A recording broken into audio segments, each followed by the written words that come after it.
the All Blacks versus the Wallabies is proudly brought to you by GJ Gardner Homes. The All Black team have created rugby history.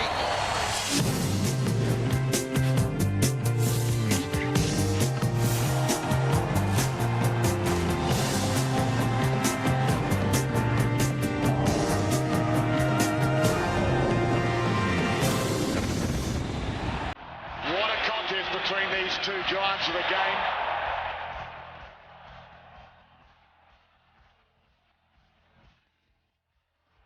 Ball on the outside, he's a try scorer, this boy. Tony Woodcock! Can you believe it? He's done it again. Carter puts the foot down. Spins out of one. Carter's in.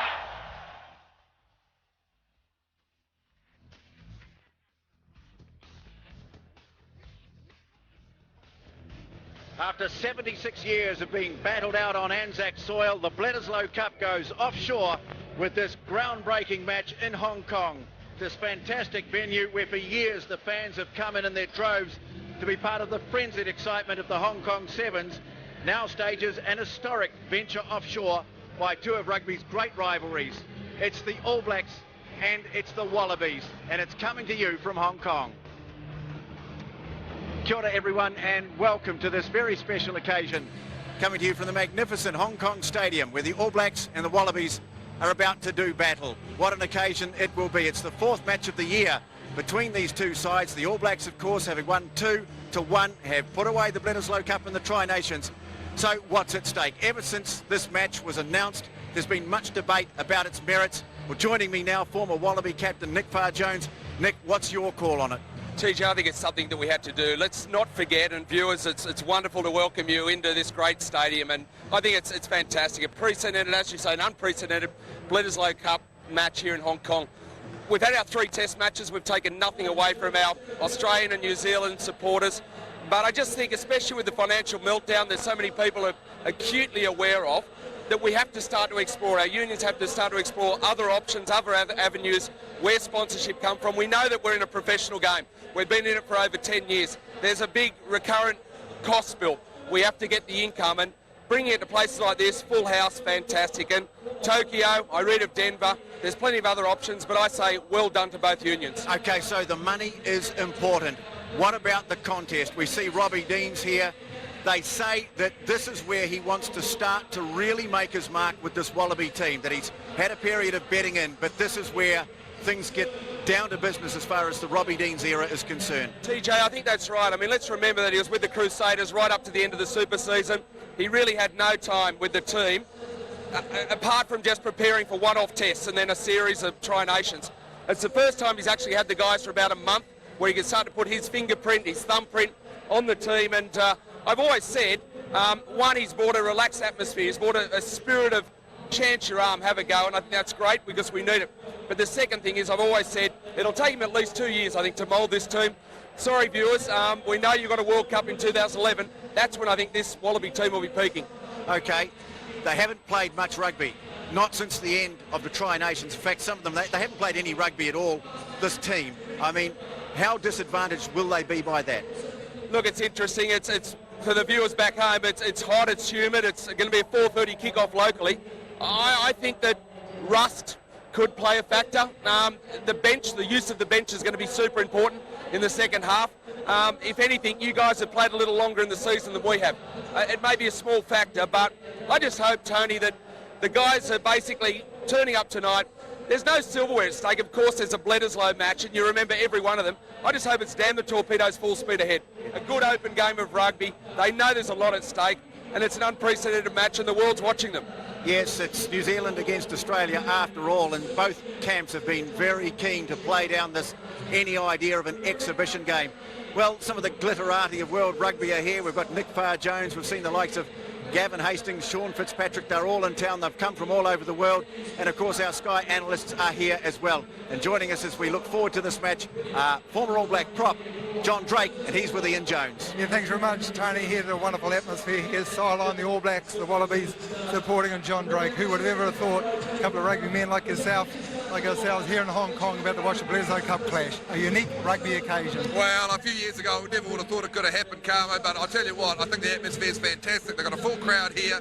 I think they are promoting rugby, and more importantly, for Steve Chu and the boys, they're going to make some money. Let's get to game time. Tialata, who's predominantly played loose-head prop for the Wellington during the Air New Zealand Cup, moved over to the tied head. Tony Woodcock on the loose head. How do you rate that? Well, I mean, Woodcock's a given, and Hall's a great scrummager now. He has really developed there. I think Tialata's good. I think he's okay. I think he's actually better at tight head prop than he probably is at loose head prop, and I'd like to see him more in the tight, which you have to do when you're number 3 as opposed to number 1. I think that's where he really belongs rather than running around. And look in the Wallaby forward pack, they're losing a bit of size. No Vickham in there, no Palu there at number 8. Hallwell not available. Is that an area the All Blacks can target? Well, I don't know if we can target it, but I think it's an area where there is contrast in the two sides. They've picked 2 open side loose forwards as their reserves. They've been training for 6 weeks, and I bet you they've been training hard. They'll probably try and run us round. So they've picked guys like Chisholm, who's a very loose player anyway. Interesting. Whether we can grind them down, I'm not so sure. You're in commentary this afternoon with Grant Nisbet upstairs. Your expectations, Drakey, on the match? Oh, listen, I think it's going to be tight. I'm very interested with the TAB. I think they've got Australia in pretty good odds. And it's a 2-horse race, and there hasn't been much between these two teams if we go back to Brisbane. I think it'll be a very close game, and that's what we want too. We want a really exciting but close game, and we want to win. Absolutely. Well, thank you very much for your time. You go upstairs. Of course, Grant Nisbet up in commentary. Tony Johnson providing the comment sideline. And back to you, TJ. Cheers, Carmo. Well, you could probably see in the background the crowd really pouring in, and we are expecting that it will be at 40,000 capacity. There was just a couple of hundred seats still to be sold yesterday, and we're pretty sure that they've gone. So it's a great occasion. You'll have seen the coverage of the Sevens before, but of course this is test match rugby, and it is an altogether more serious business, certainly for the players, if not the fans who are here to have a great time. Let's check out the Wallaby camp. As I said before, the feeling is that this is where the Robbie Deans era really starts. He's had a bit of a bedding in period. He's had a month with the team to prepare them for this. So what have they got up their sleeves as they attempt to level the series with the All Blacks this year at 2-2? Here to go. Must score out wide. Ball Every Bledisloe match you play are unique and significant, and you treat it with that respect. And I'm sure this one will be given that, probably a little bit more, on the fact that it is in Hong Kong. It's the first time a Bledisloe has ever been played outside of New Zealand or Australia, so it's going to be unique, and we're geared up for it.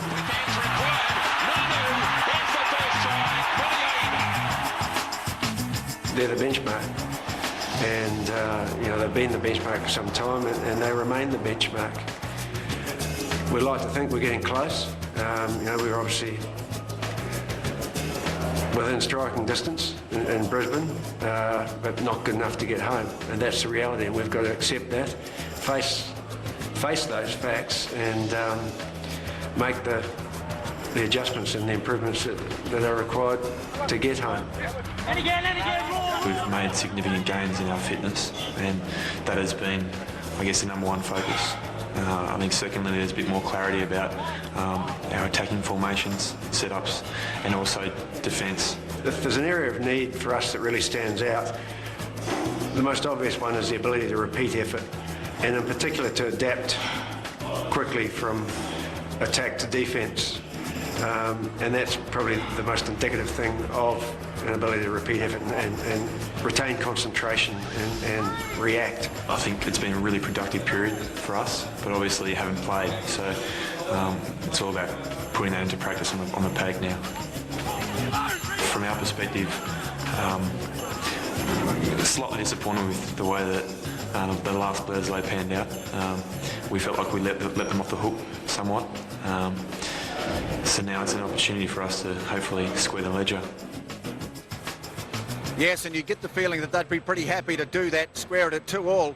That would be a real victory for the Australians. As we look at their team, firstly their forwards, and as the guys were talking about a short time ago, Nick Farr-Jones, you've certainly lost some muscle.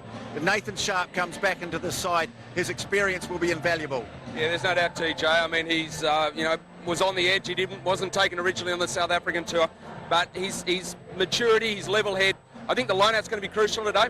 I think when you look at our back row, they picked Mum to replace Rocky Elsom. Just the height. I think they see if we can pinch balls off New Zealand at the lineout, they see that as a great opportunity to launch our back line. What about the scrum? I mean, I guess A lot's going to depend on referee Alan Lewis. They've stuck with that combination in the front row. Baxter Moore Robinson seems to be the preference. Yeah, look, that's right. I mean, it has got better since the World Cup. We all know that. It's got better during the Tri-Nations series, but it's the big question mark on how it gets refereed. Firm, hard track. You guys could get the psychological advantage, there's no doubt. Okay, let's look at the backs. What do you make of the call again to partner Sterling Mortlock and Ryan Cross? Do you get the feeling that this was definitely done with the All Black selection of Donald and Carter in the inside backs in mind? Well, you certainly think that way, don't you? I mean, Berwick Barnes would have been, for my opinion, the obvious choice. Gives us so many more options in attack. But that said, we've got two big guys, Mortlock on Carter.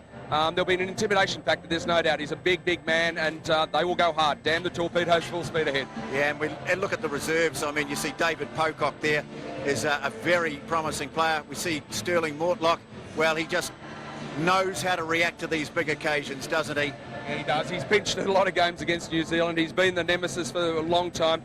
Here's the bench, Phil Wall coming off the bench, but I look at the bench, TJ, and I think it's going to be so important in that second 40 minutes. I really believe the guys will be coming on 30, 20 minutes to go.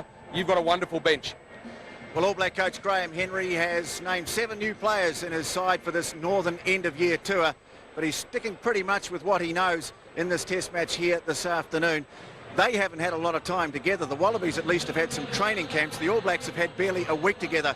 So what have they been working on as they look to end this season's matches against Australia on a winning note? I think the excitement's going to be, with the new guys are going to bring, is going to be great.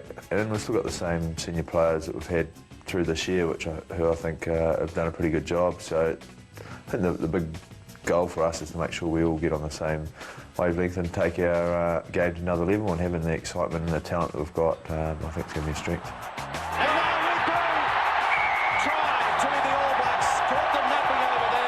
There's a lot of new faces, 7 new caps, so they'll bring some real excitement, to this touring team, and I think if we combine well, then we'll be a very strong squad. It's a Bledisloe test again, even if the cup's not going to be moving across the Tasman if we lose. I think there's still plenty riding on it, and you get the two teams playing against each other. There's plenty of feeling there. I think the importance. Well, it's a test match against Australia first and foremost, and there's going to be distractions. There's going to be a festival sort of feel up there, but we can't get into that feeling. We've got to make sure we prepare as we would any other test match to get a tour off to a good start. And you always want to play your best when you play a Wallaby team, so that's going to be the challenge. And I think the guys, as long as we do it right, we'll hopefully go out and have a good performance. I know as a back, it's always the toughest opponents in the world for me. The Australians, the imagination they use on attack and the things they come up with, it's a big test defensively anyway. So I think that'll sure to be the case, this time around as well. Well, they're going to be excited, obviously, that they perhaps felt that they had a chance of winning that last game and didn't quite get there, so they'll be wanting to do exactly the same, get the tour off to a good start. As I say, they haven't played, so a few of us have been playing different rugby, so we've only had a few days to focus back into test match rugby, whereas they've been building up since perhaps the last test match. So I guess that's what they're going to bring, but they may be a wee bit short of some match fitness as well, so it'll even itself out, and it's whoever goes out and performs the best, putting all those distractions aside. You never want to get complacent. Putting on this All Black jersey is something so special and something you work so hard for, and with all the competition coming up and challenging you for your position, it's just something that means so much to myself, and something that I never sort of give up easily. It's just a start putting on the jersey, but I really work hard on actually leaving a legacy in the jersey, and while I'm out there playing, just making the most of it. This tour is something I've looked forward to, and we play quite a few tests, and at the end of it, if we're successful, it'll be a huge achievement. Yes, and Richie McCaw reckons that 3-1 is a whole lot better than 2-2, and that's why they want to win this game. Let's have a look at the team, the forwards. Nick Farr-Jones, really this has been the key to the All Blacks' recent superiority over the Wallabies when it's come. There's no doubt, and I think, TJ, as we look at the forwards, they will want to obviously jump on a plane tomorrow to go to Europe, having dominated Australia, having gone with the confidence of a victory, to then combat the best that the UK and Ireland can throw at them. And to me, just from a psychological viewpoint, the All Black forwards will really want to stamp their footprint on this game before going to Europe. No Mills Muliaina at fullback, of course. He stayed home. He's on parental leave, and we congratulate him on the birth of his son. What do you make of the combination at inside back, and in particular Carter playing at 12? Yeah, look, I'm just going to be interested to see how this young number 10 goes, Donald. I haven't seen a lot of him. He's up against Giddo. I think the service that both guys get, I think Jimmy Cowan and Luke Burgess back in the Wallabies will be fascinating. And, I think that's going to be one of the great matchups. Let's see which forwards can dominate or at least get parity, clean ball. And then, if you've got some metres to play, hot, humid conditions, TJ, I think there's some great opportunities for those inside backs. Yeah, no question the humidity is going to be a factor. You can see some of the players really sweating it up as they warm up for this test match here. There's the coach, Graham Henry. We'll hear from him in a moment. But right now, let's hear from the Wallaby coach, the man they call Dingo Deans. He's with Ian Jones. Well, Robbie, long time between drinks for many players, 6 weeks without some rugby. How's the preparations gone for tonight's game? Well, we're hopeful that preparation's been good, but these things are always assessed in hindsight. We've upped the ante in terms of contact in the last 10 days or so. But I guess it'll become evident shortly. The boys are ready to play. They've put a lot of work in, and it's a great opportunity for a young group of players to see how they're going. Now, what have you made at Dan Carter at number 12? You've seen so much of him playing both Canterbury and the Crusaders for the All Blacks at number 10. Oh, he's the world's best 12, isn't he? As well as the world's best 10. That's the reality. So it's going to present a different challenge for us, and I expect they'll look to use the full expanse of the ground, first up through his boot with the right and the left foot option, but secondly with the ability to pass and get to the outside as well. Now, we notice on your bench you're carrying two open-sided flankers in War and Pocock. Is that to counter maybe the heat and the anticipated speed of the game? They're the only blokes fit and able to be selected, I'm afraid, such as the Carnage being in our middle row. So it's an opportunity, obviously, for David Pocock. And, yeah, it's going to be fast and it will be humid, so their athleticism will be valuable. Well, thanks very much for your time, Robbie. Enjoy the experience. Enjoy the occasion. Thanks, Ian. Yeah, he looks pretty relaxed, fairly jovial, doesn't he, Robbie Deans? Let's see what his counterpart is looking like. Graham Henry spoke a short time ago to Ian Jones. Well, Graham, it's not often your players get to do something new and historical, and this is one of those occasions. Oh, yes, very special, I think. There's a real buzz in the city, something that a lot of the expats want all around Asia, and a lot of the Asian people as well, to see a quality game of rugby between two top nations. So from your point of view, Graham, what's been your theme and motivation during the week building up to the game? Well, we've had 4 days, really. We're just trying to get it together. Just trying to get some sort of structure together for this particular game and not overdo it because of the heat and the humidity. So we're just trying to keep the balance right, really. Is that something from the coach's box as the game progresses during the 40 into the second half of the game? You'll be using the bench a lot. The heat and humidity going to play a factor? Well, it could do. It's not too bad out there, actually. Probably the coolest it's been since we've been in Hong Kong. But the game's, an hour or so away, so it might change. Rico Gear, how's he feeling, of course? Jose Gear, how's he feeling, of course, in the build-up to his first test match? Well, I'd imagine he's pretty nervous, but he's got that well hidden. But anybody playing their first test match will have a lot of butterflies, I'd imagine. And the combination, of course, you're moving Teilhard to the tight head prop, Tony Woodcock on the loose head. That's an area that's a real target against this Australian team. You would like to have some ascendancy as scrum, but we'll have to wait and see. Well, thanks very much for your time. Enjoy the occasion. The Bledisloe Cup has been battled for between New Zealand and Australia since 1932, but always in Australasia. However, this evening, history created as these two great rugby powers meet here in the former British colony of Hong Kong. The All Blacks, of course, have retained the Bledisloe Cup in 2008, but bragging rights are very much at stake here tonight, with New Zealand looking to make it 3-1 for the season. Australia hoping to give coach Robbie Deans a 2-2 result. So we look into the Australian dressing room and the All Blacks as well. We can tell you, as expected, it's a warm night. It's a warm, humid evening here in Hong Kong, probably in the mid to late 20s. And the crowd, when they finally get to their seats, will number 40,000 as the Wallabies are about to make their way onto this magnificent arena here, the Hong Kong Stadium. Famous, of course, over a number of years for the Hong Kong Sevens. But now it's the 15-man game.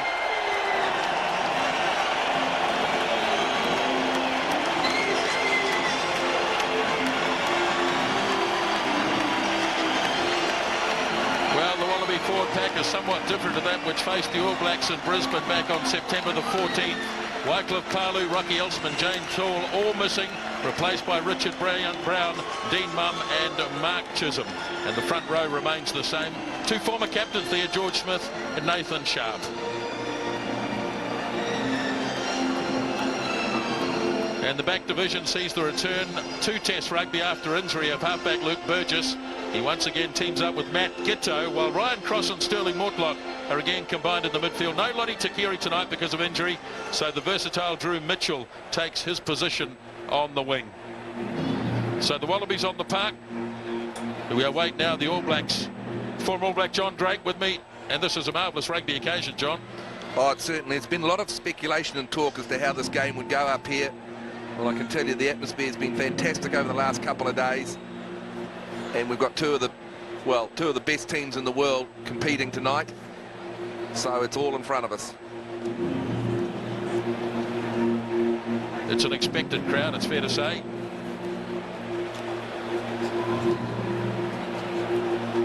.4:30 in the afternoon local time.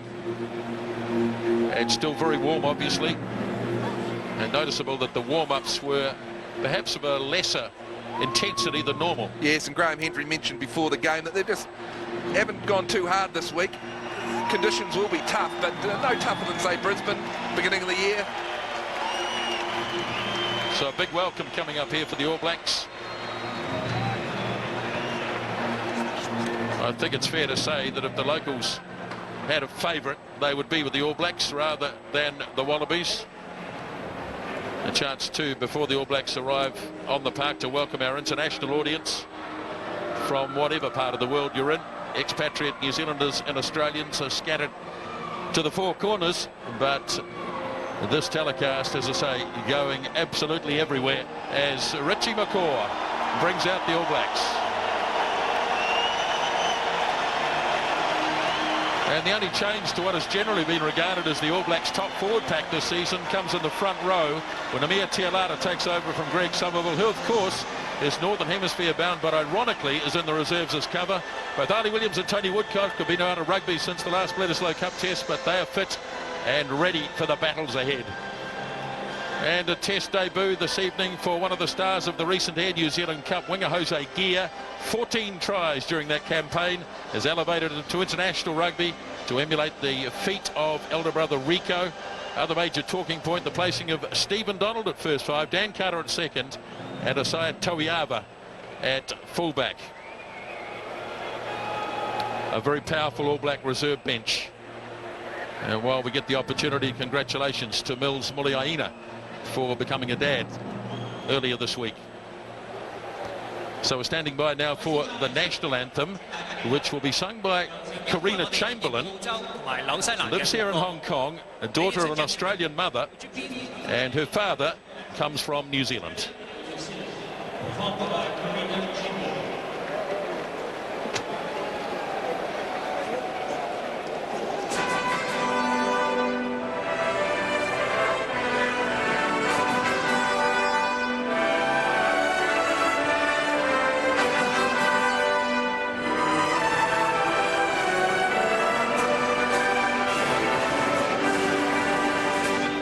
Australians, all let us rejoice, for we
First test tonight for Jose Gear. Big occasion for him as the All Blacks go to prepare for the haka. Tony Johnson sidelined tonight. TJ, it's a warm one. Yeah, humidity's going to be the factor, Nisbo, rather than the temperature. Must be running at close to 80%. We've got a slight breeze drifting in the left-hand end of the stadium. That's the north end. That shouldn't be much of a factor. There've been a few showers and a bit of drizzle about, so the surface will be a wee bit slippery, but it's the humidity that's going to count the most. So let's enjoy the haka.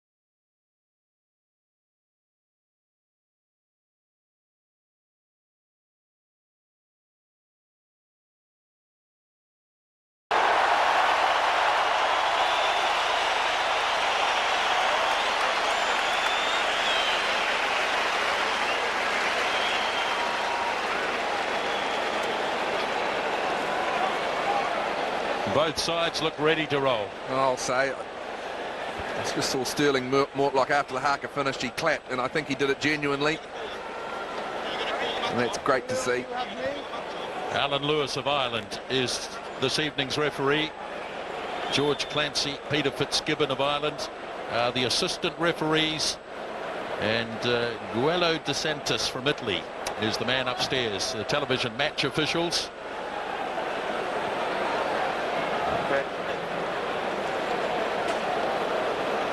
There's Carter. Interestingly, Wallabies have picked Cross and Mortlock in the midfield, two big players. Might be a tactic to try and run at Carter and keep him busy in defence. Beat Dean Munn, we saw him there. Isaiah Toiava in the number 15 jersey where he made his debut for the All Blacks in the Grand Slam tour a few years ago against Scotland. Rodney So'oialo, over 50 test matches, captain of the All Blacks this year. Nathan Sharp, they're all here. And the Bledisloe Cup test match in Hong Kong is underway. And Jimmy Cowan claims it, hands it off to Andrew Hoare. And a good run by Hoare as he bounces Ben Robinson inside the 22. Cowan challenged, but he got the kick away. Fielded by Peter Hines. Donald has to go after this, and he calls for the mark.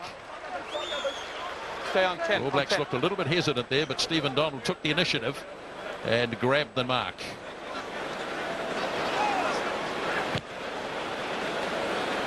A lot of talk about Donald playing at first five, Carter at second.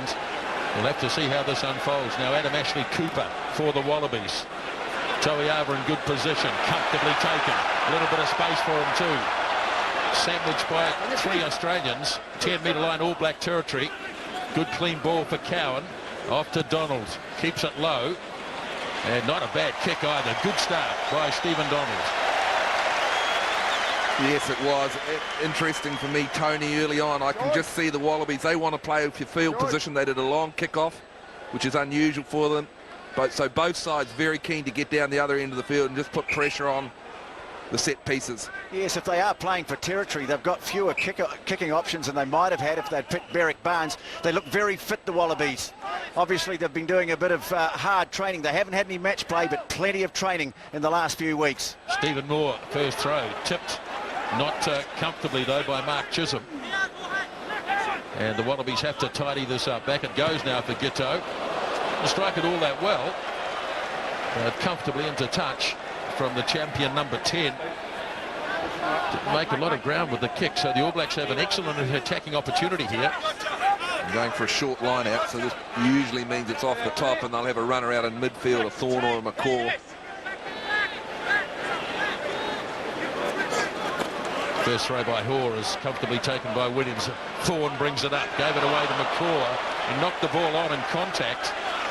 And the Wallabies have a chance to turn this over. And an opportunity down the right wing side by Moore, the hooker for the Wallabies. Quickly taken penalty by Burgess, but not from the mark. Oh, I think he'll be pretty keen to come back. It's a full arm penalty. Well, that's the big difference in this game. A lot of the offences that have been free kicks in our domestic season and in the test matches so far this year are now full-arm penalties. No, it wasn't 2 metres. Well, that was a pretty simple mistake. Ball might be a wee bit slippery with the humidity. This advantage goes back to Australia from a simple error. Kevin Mialamu just warming up. Andrew Hall was down for a moment. He's got a limp. Not sure whether it's the knee or the ankle. Just keep an eye on him though. It looks a little bit sore. Short line out again from Australia. Move back. Likes you don't move. You don't move. Brown out Stay in off midfield. Stay off the Smith. line. Just there. Those might be their runners. Get Dean Munn involved. 5, 6, 2. Ball overthrew it straight to Soialo. 10 metres out from the All Black 22. A mistake there by the Wallabies. Cowan. Donald again. Hines waits. Oh, it's got away from him. Able to recover. And he brings it away. Sends it wide to Drew Mitchell. Bit of space here. Lovely work by Mitchell. Toiava has to go back. He's got time and space. Coming down around the 10-metre line with Mortlock lining it up. It's now Gitto. He's okay. Donald lets it go back inside the 22. And that finally does put an end to that. And they'll go to a line out just on the halfway line. Noticeable that since the game started, the breeze has actually sprung up a little bit more. I said before it was just a gentle breeze, but there's a bit more to it now, and it's certainly favouring the All Blacks in the first half.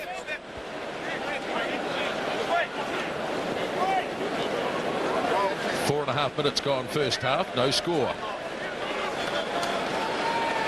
Pressure now on line-out time for Australia. Last one didn't come off. There's a problem here for Andrew Hoare. I think he's off.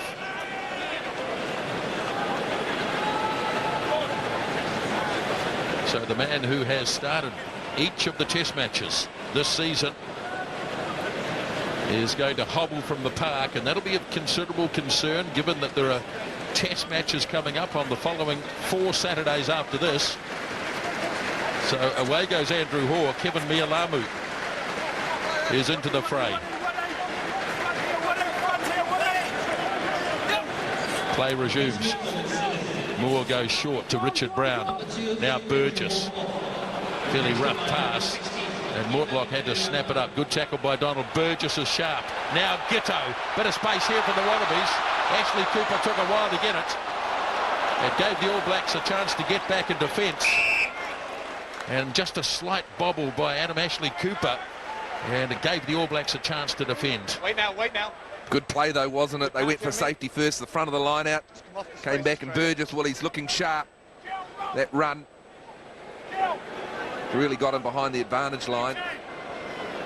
First throw for Kevin Mialamu. Off the space. All Blacks lucky to be able to call on such a vastly experienced player. His first throw is over the top. Not meant to go to McCaw, but worked out okay for the All Blacks. Jimmy Cowan reaches in. Or Donald. Did well to get out of the first tackle of George Smith. Wallabies, though, get numbers. But the All Blacks have it. Now Williams thought about the kick. Fired the pass to Jose Gear. He put it down. And now here's an opportunity for Al Baxter. Wallabies only 12 metres away from the All Black line here. Burgess goes wide to Brown. Just 10 metres away. Burgess again gets the call from Mortlock. Always tough to stop close to the line. Sterling Mortlock. Now Burgess. Hands off, roll away, one. Worked the blind side again through Dean Mumm. Well taken by Williams, but it's there again for Burgess. Again Mortlock. And not for the first time a player slips over. Had a few showers of rain prior to the match. A little bit slippery on top as the Wallabies have another go. Ghetto has a go. Flipped it up beautifully. And Mitchell is in. What a super try.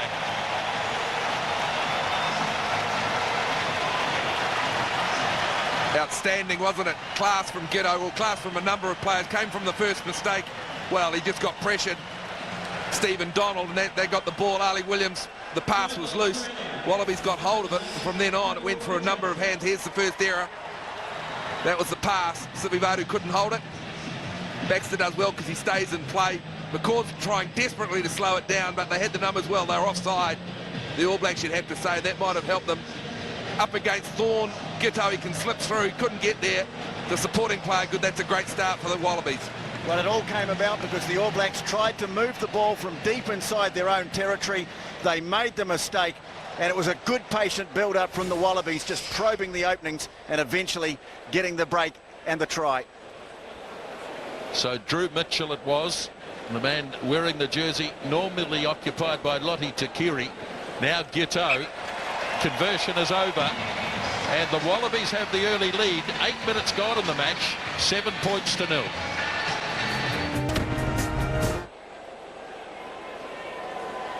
Dan Carter from halfway. Soialo gets up, got one hand on it, might have knocked it on though. And the referee playing advantage there, so it'll be a Wallaby scrum.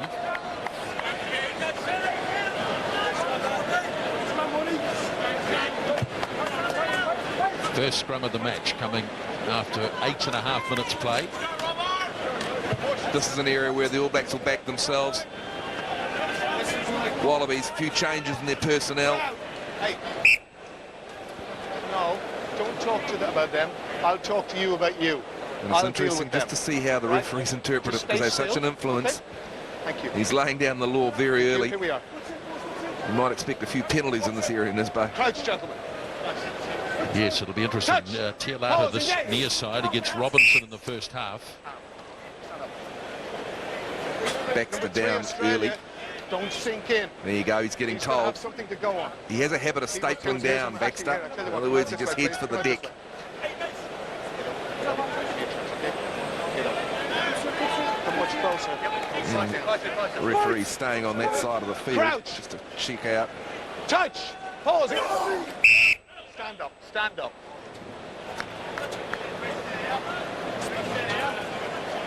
Come on. Now, Baxter will say that Woodcock is heading in. You've got to deliver.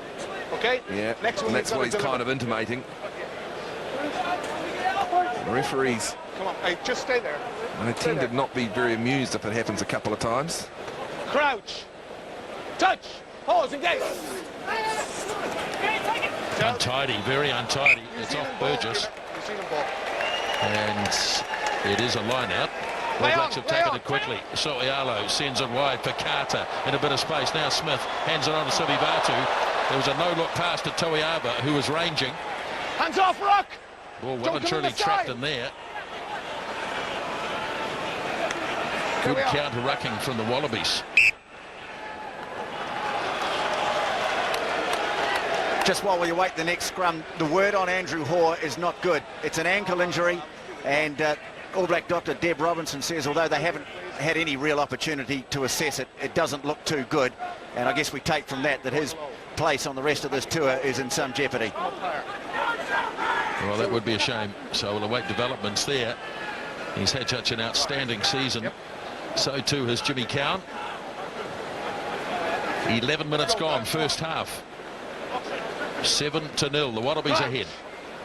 Touch. Pause. Engage. Oh, good scrum, Australia. They got the hit on. And the surface, which, as I say, the grass just pulls away from the soil underneath it. Might be interesting to see how some of these players can adapt. You can just see Tialata just slipping there, wasn't he? Going through, although crikey's got enough tape on his boots to be far left. Touch. Pause. Engage. Well, he's had enough, Alan Lewis, and he's gone with the full penalty. Levering right down, two of you. I guess he had to make a decision one way or the other.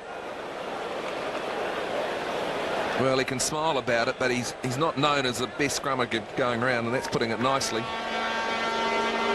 And with the combined surface conditions, This could be a very interesting game at scrum time, very frustrating for all concerned. The All Blacks could use these 3 points. The Wallabies have certainly made the better start. They've settled into their work. There's a lot of aggression about their play at the breakdown, and also they've hit in well at a couple of scrums. They just looked that little bit sharper. The All Blacks just haven't got any sort of rhythm going. They haven't had the opportunity to do it yet.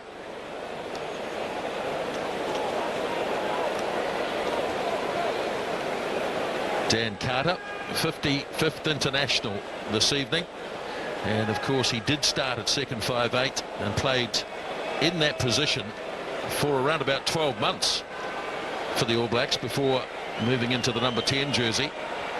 Now first kick of the evening for him. Oh, that's a lovely kick. Carter's on song early. It's 7-3. The Wallabies lead. 13 minutes gone. Just on that, Tony, don't you think the All Blacks just got to play their own game? They can't get rattled into the way the Wallabies are going to want to play, which obviously seems to be with a lot of pace, getting the ball from side to side. They just want to maybe grind it a wee bit, get their hands on the ball and hang on to it. Cowan again accepting the kick-off. He's got time to kick this time. Comes off the side of the boot somewhat. Again, Peter Hines. Ashley Cooper. Challenged by Carter. This one will come down around about 10 out from the 22. A lot of jumpers going early. Now Mortlock, and again he slips over, second time. Now Burgess works it across to Smith. Cross looking for a bit of a gap. Found it too. Smith finally got to him. Gear was trying to stick with his man. Now Burgess whips it across wide to Brown. Richard Brown. Wallabies looking dangerous again. Burgess for Gitto. Drops the pass off to Mortlock. And the captain is only 5 metres short. Burgess again. Short pass to Baxter. Ball is out and been knocked on. And the All Blacks can clear this. Hines going back. He hasn't got too many mates with him though. Mitchell is dropping back. So Hines buys a bit of time. Williams wants it. Oh, and he just got it too. He's got the Wallabies for offside. Now they can go all the way back for a scrum if they wish, the All Blacks, or they can take the penalty where the ball landed. I reckon the scrum will be a long way back. Oh no. Yeah, I don't know if it was that far, Nisbar, and I'm also wondering with the conditions, and if they get the long arm penalty, then they can put it in and have a line out. They'll get the throw in, I assume.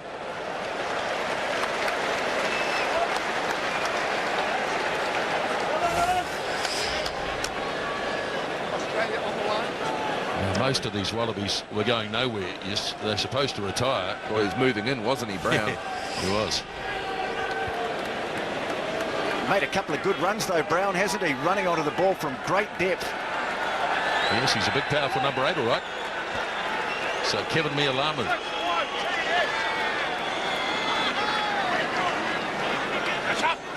Williams. Uncontested by the Wallabies. Brad Thorne. Good charge by the big man. They're inside the 22. Cowan for Donald. Carter almost slipped the pass. Then he got it away to Smith. It is there again. Williams hammered in good defence by the Wallabies. So the All Blacks now looking for a patient build-up as Cowan works it across to Sivivatu. Hands it back to Cowan. Now it's with Carter. They're well aware of the danger that he presents. A little more space at second 5'8". Jimmy Cowan. Tawiava. Mialamu's put it down. He was passing it before. He actually caught it. Good defence, Wallabies, though, wasn't it? Using an umbrella type of defence, coming up from the outside, forcing the All Blacks to go back in. Let's have a look at it here. Yeah, well, he had a lot on his mind, didn't he? And Cross was pressuring him.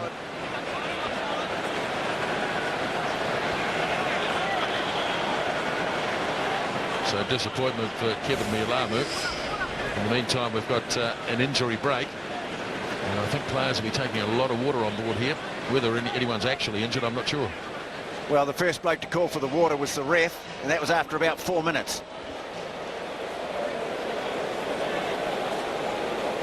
It's a fantastic stadium. It's not quite at capacity, guys. The word was that yesterday morning there were about 200 tickets not sold, or maybe a few had come back, and it looks maybe 200, maybe a little bit more short of capacity, but still 39,000, pretty good crowd. Now Rodney Soialo is coming to the sideline. I think it's a blood bin. Yep. Adam Thompson on in 19. Robbie Dean's looking anxiously on, so Adam Thompson will take his place. Kano to the back, Thompson to the side. Crouch. Touch. Pause. Engage. That's good. Burgess clears it off. Mortlock. That's a nice looking kick by Sterling Mortlock. It's a beauty. It's not out yet though. Toiava. Same retreat. Nicely claimed by Burgess. Ashley Cooper. They're getting it wide as often as they can. Hines drops it on the boot. No, it was Mitchell. O'Donnell waits for the bounce. Off it goes to Sivivatu. Now McCaw for Carter. Well taken by Brown, the number 8. Snapped up by Smith.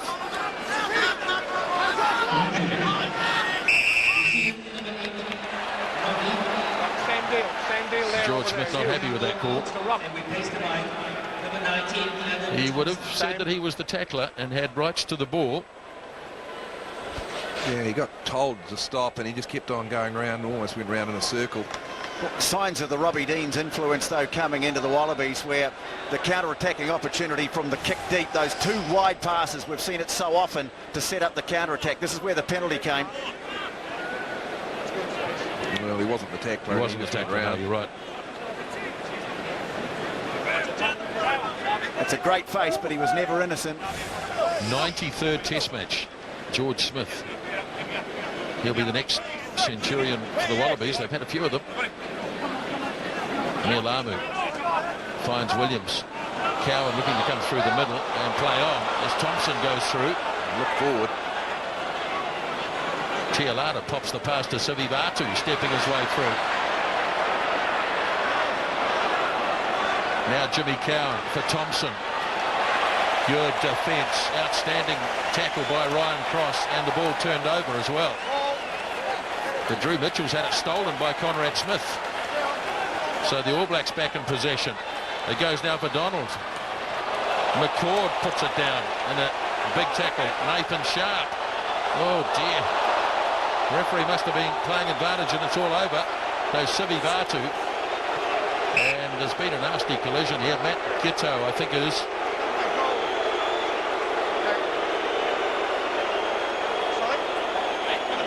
He doesn't look the best either. No, he hasn't moved at all. Come up. Yeah. Yeah, just one sec, please. Just have a look at this. It was a pass from Sharp. Just one sec. Just one sec. Yeah, you got Tuiava at the same time. Who was the knock on by? Jerome Kano, I think. Was it Kano? Made Yes. it worse, yeah, bigger man. I mean, he was committed to the tackle. Crowd are booing, but I don't really think there was anything untoward about it. Well, And the Aussies in the crowd are booing. I suspect Giddo will be okay. He went down, but he just put a bit of a jar. They certainly won't want him to go. Derek Barnes will be the replacement if required. Well, he was falling into it. Kano had every right to think that he was going to catch it.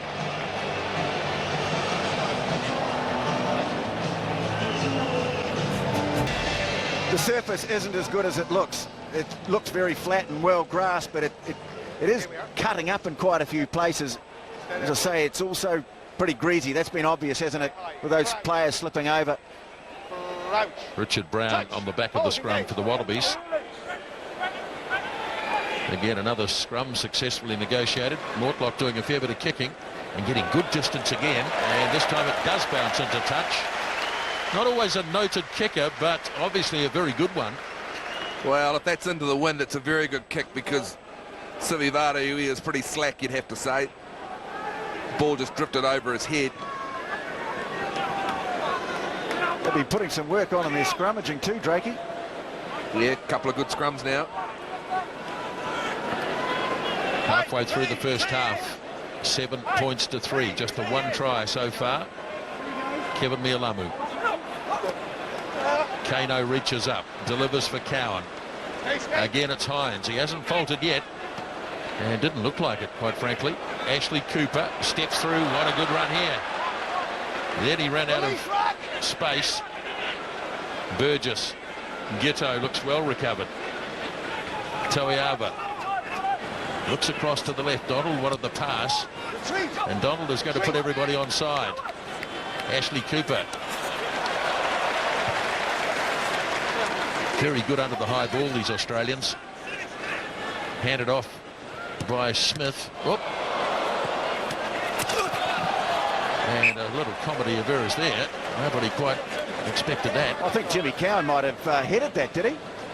Certainly went back in a hurry. Well, yeah, it ricocheted off him, and they're going to give the Australians the feed to the line out as well. Yeah, well, Mitchell kicked it, and I think it went into Conrad Smith into touch. That's fair enough. Well, the Wallabies had an early jumper there, so no wonder Jerome Kano went as well.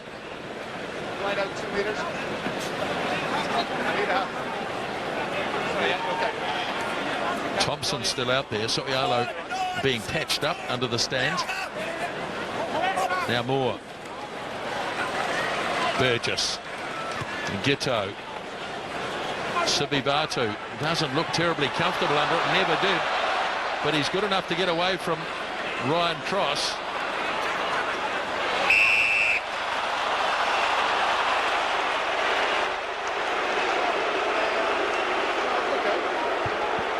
Might be a wee bit fortunate there, I think, Nisbo.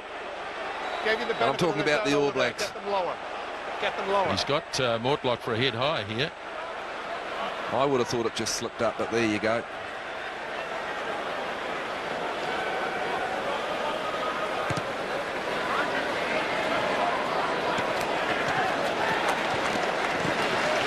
So back to the previous phase. Recovers well, Sivivatu, you'd have to say.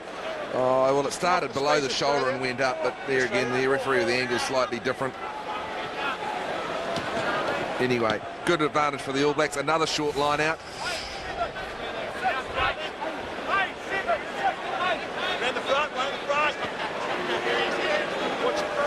The throw's deep for Williams. Now Brad Thorne, the decoy runner was Sivivatu. Slow though for Cowan, and they get the full penalty. Australians slowing it down.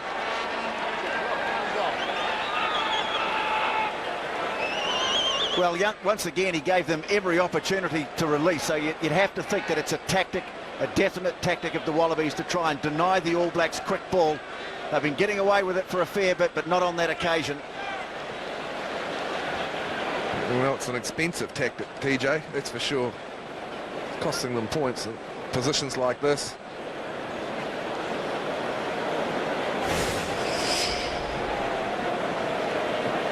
Penalties.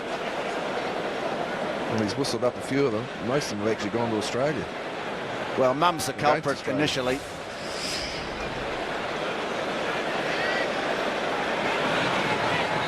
Carter with his second penalty. Duly converted. 7 points to 6 as the All Blacks now start to eat into that early lead. Well, they're clawing away, and they've had a bit of territory now, getting a bit of momentum. Bounce the balls favour them a couple of times. You can definitely see the Australian structure, though, getting the ball wide if they can and playing for territory. All Blacks have had the better of it, as I said, though. Auckland want to control this. All Blacks keen to keep their hands out of that. And Jimmy Cowan makes this kick downfield. Hines waits once more. Once again spreads it straight out to Ashley Cooper. Retreat.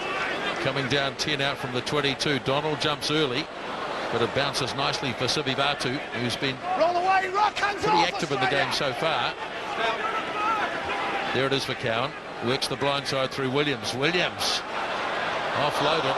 Giteau, I think, get a hand on it. Hard to say. Obviously not. No. Watch the ball, George. Well, you know, it's interesting, Tony, the All Blacks, you mentioned it before, they're playing brave rugby, but I think they're better off just getting it downtown. You know, first receivers having locks in that area, it's not a bad idea, but Cowan's got to pick his options a bit better because he had 3 tight forwards there. They were never going to go 80 metres. Here come the Wallabies. Good tackle in midfield. Now an opportunity for Mitchell, the try scorer. Dragged down by McCaw and a good tackle, but again they made considerable ground. Ball loose there though. Still there. And snapped up by Moore, the hooker. He lost it behind him. Now it's with Ben Robinson, the big loose head prop.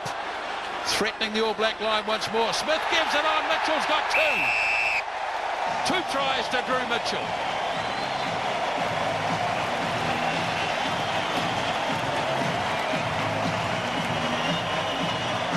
Well, precision and accuracy. And I tell you what, Ben Robinson, Drew Mitchell might buy him a beer after the game because it was his driving little run which really got them on the, well, it got him over the advantage line and made the All Black defence really struggle. Jimmy Cowan tried his best to slow the ball down the ruck, but he couldn't. Mitchell starts it. McCaw, well, they're trying to do it. It was scrappy ball here. Again, the bounce just kind of favoured the Wallabies. Moore brings it in here. Does well, but look at this from Robinson. Look at that. Drives through. There's Jimmy Cowan desperately trying to stop him. Then the ball was very, very quick. Hands from Smith. That's a great try. 3 factors in this try. Once again, the All Blacks trying to play the ball from deep inside their own half instead of kicking it. Secondly, the Wallabies are getting more width on the ball, and again, it's a tactic that the Crusaders use so well under Robbie Deans, and also Adam Thompson guilty there of missing the tackle on Robinson, and that gave the Australians valuable momentum close to the line. Well, Thompson's back to the bench now. Soialo has resumed the game. 10 points to 6. Wallabies taking every opportunity.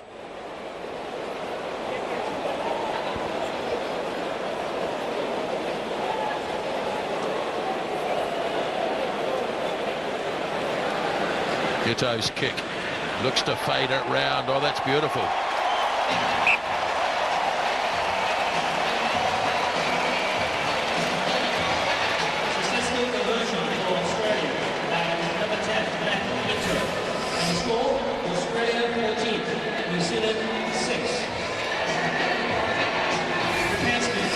Second try scored by Drew Mitchell.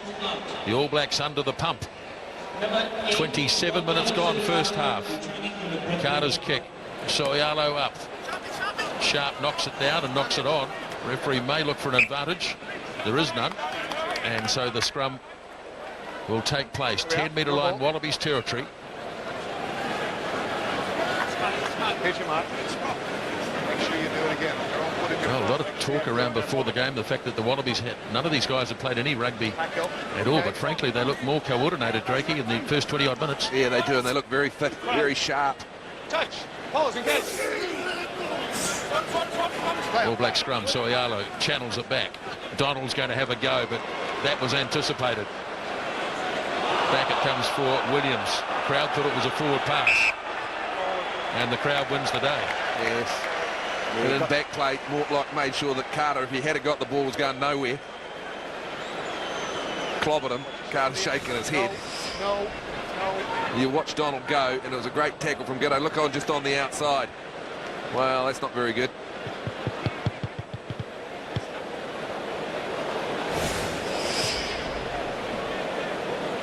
Last scrum, Tialata got a much better head on Robinson. Crouch. Touch. Pause. Engage. Stand up. Stand up. Stand up. Stand up. Hey. Shh.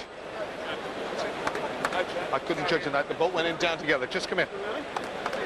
Everyone's going early. Wait for my call. Wait for my call. The boat came together there. I'll make a judgment when I know. Plenty advice, Alan Lewis. Just sit down. Yeah. Here we go. All Blacks want to keep the scrum Here's a up. mark. They want to put pressure on the Wallabies. Wallabies want to go to deck as quickly as possible, which is illegal. Crouch. Touch. Pause. Engage. Works this time. Burgess Play on. upset by both Cowan and McCaw coming through. Sharp. Hands off. Rock. Stay on. Burgess back in position, looking to see where Giddo is. Standing inside the 22. Won't be able to kick it out directly though. In fact, he's going to have a run instead. And off he goes. That's beautifully done. Off to Mortlock. Good tackle by Cowan. A tackle that really had to be made. And Giteau is running the show at the moment. All Blacks behind the referee, bordering on offside.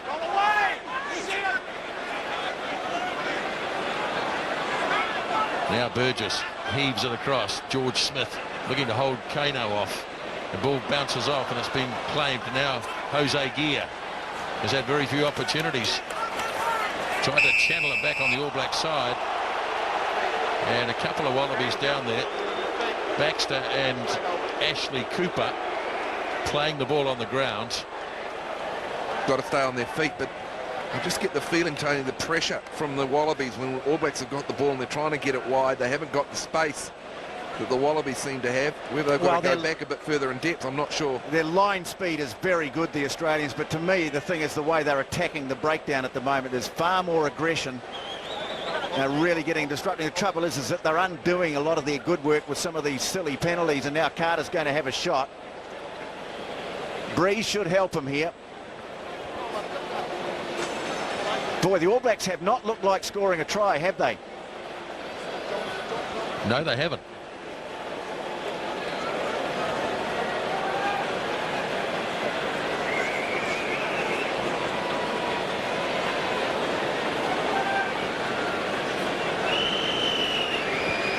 Now Carter from halfway.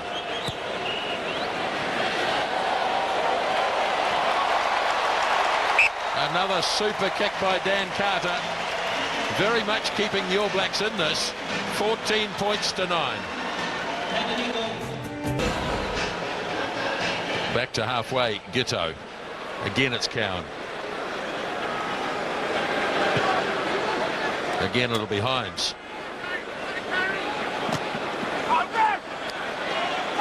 Well taken down by McCaw. All Blacks grab it quickly. Now Stephen Donald. Sivi Barto. Oh, dumped. Spilled the ball forward, surely. Donald kicks with the left boot. Ashley Cooper. He's got Drew Mitchell, the try scorer, with him. Doesn't need him. Cowan comfortably inside the 22. Stay there. The All Black tactic has been to put the ball high, but they've been doing it from deep inside their own half, kind of wasting the wind advantage. You think a lot of these kicks are coming down either inside their own half or near halfway. They're not really kicking for distance, are they? Well, they're doing neither, aren't they? They're not kicking for distance, and also they're not kicking to recover because the kicks are just a bit too long for their chasers. Like here. Peter Hines, who spent most of the afternoon catching the high balls. Well, that's beautifully done by Carter. So the All Blacks, through that effort by Dan Carter, ball spills back. Now Gia. Still on the All Black side of halfway. Well, he's going to have a word to them. The penalty count now 7-1. I tell you what, if this was Twickenham a couple of years ago, you'd have the yellow cards out all over the place. Yes, you remember that, Nisbo? Yes, I do. 3 yellow cards against the All Blacks that afternoon. I'll give him time. Actually, I spoke to him just before the game, Alan Lewis. He is a very jovial fellow. He was really looking forward to doing the match. He's a very good cricketer too, one of Ireland's best batsmen. Okay, before you say it, Drakey, wouldn't have much to beat, I know. I saw him play for Ireland against New Zealand. 2 games they played, or one in Belfast, one in Downpatrick near Belfast, so he was a very useful middle order batsman.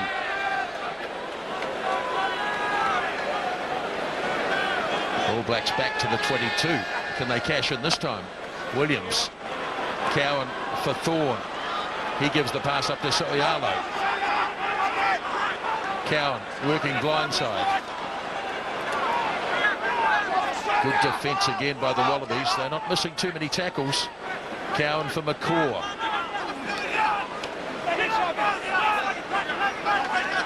Tialata snaps it up.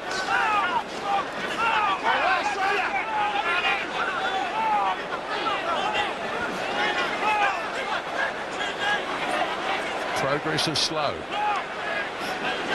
Mia Lamu, but they go really low.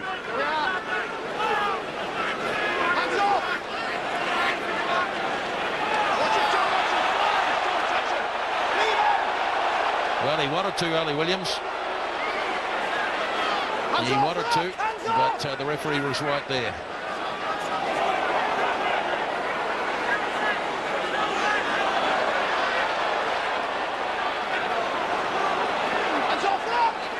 All Blacks looking to get this one back. I'm not sure they will.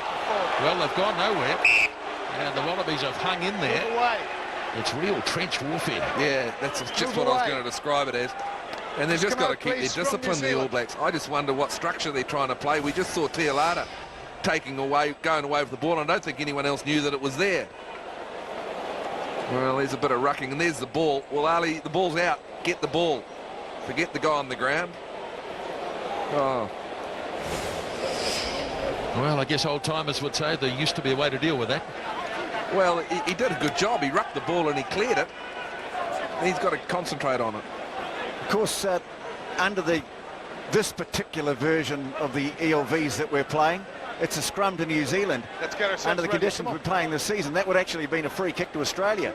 Yeah, and at the very least in the old rules, you would have said Australia's going forward. Well, he actually ruled that New Zealand was going forward. Yeah, I find it hard to believe. But Stand up. Stand up. Andrew Hoare hobbling along the sideline on crutches. It's not a good look. He has got a very, very swollen ankle. Stay square. And I think, Tony, these guys are leaving very early tomorrow morning to the he UK. won't be. No, I bet he won't be. Well, it's a tough decision. Corey Flynn, of course, is in the party as well. Touch. Pause. Engage. Stand up. Guys, come out. 2 front rolls. Well, it's a crucial please. time, isn't it? Just before half-time, a couple of minutes. 2 front rolls. I don't need you. Really got to do something here, the All Blacks. I'm sure they'd love to, and the Wallabies will know that. And that's what Mortlock will be telling them. Where's the front row, please? Front row. All the front rows are going to get a scrummaging lesson from the referee. If you want to go back to standing up and we'll come down, we can do that. And I will do that. You've got to decide what you want to do at scrum time, both of you, or the sanctions will change. Are you sure? You realise that? Let's go. Well, I don't imagine the two front rows will have an agreement. Stay here. Yeah, here. One's trying to do one thing, one's trying to do the other. You got it. Here we are. They both want to win, and the other guys don't. And that's no, we've got to psychological. Unfortunately, the bloke with the whistle will dictate.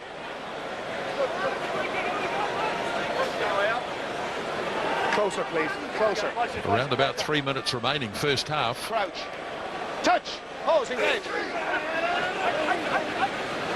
Ball pops back, untidy for Cowan. Now Donald jabs a little kick, but puts it too far.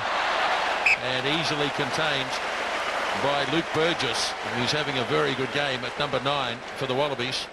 He covered well in the scrum. Well, they disrupted the scrum, in my opinion. I thought Robinson did well against Tialata. He arched in on him, and it was just a bit untidy for Cowan. Anything they were going to do was disrupted.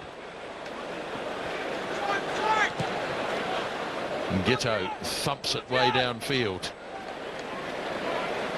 Now Stephen Donald. Again, it's gone rather too far. Lined up by Ashley Cooper. First mistake he's made, but he's got time to recover. And again, it'll be Donald. This time it's gone inside the 22, so he'll be able to comfortably clear this as we tick down towards half-time. Retreat, retreat. Deliberately not into touch. One would assume that anyway. Now Drew Mitchell. A little bit of hesitation.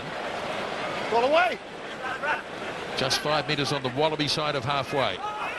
Burgess. Hands off, tree. Taken in by Ryan Cross. They've recycled the ball really well, the Wallabies, in this game. Now they look to go through Dean Mumm.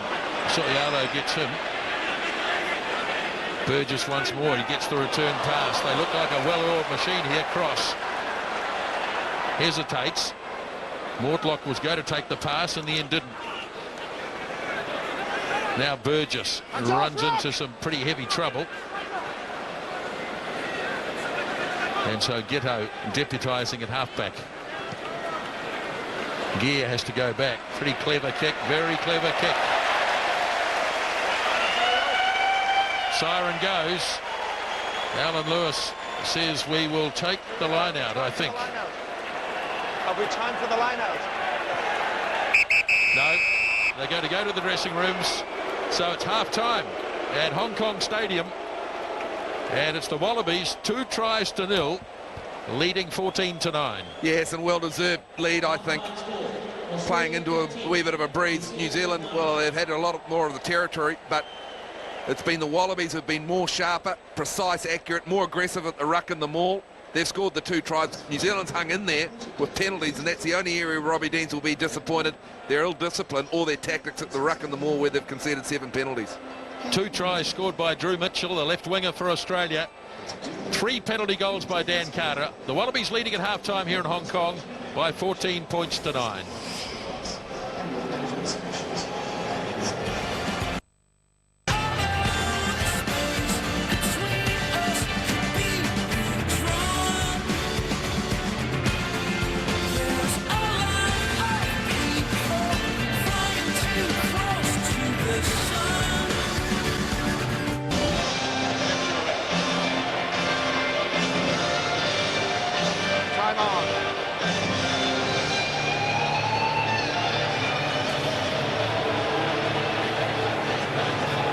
We're underway, second half, as the kick is made.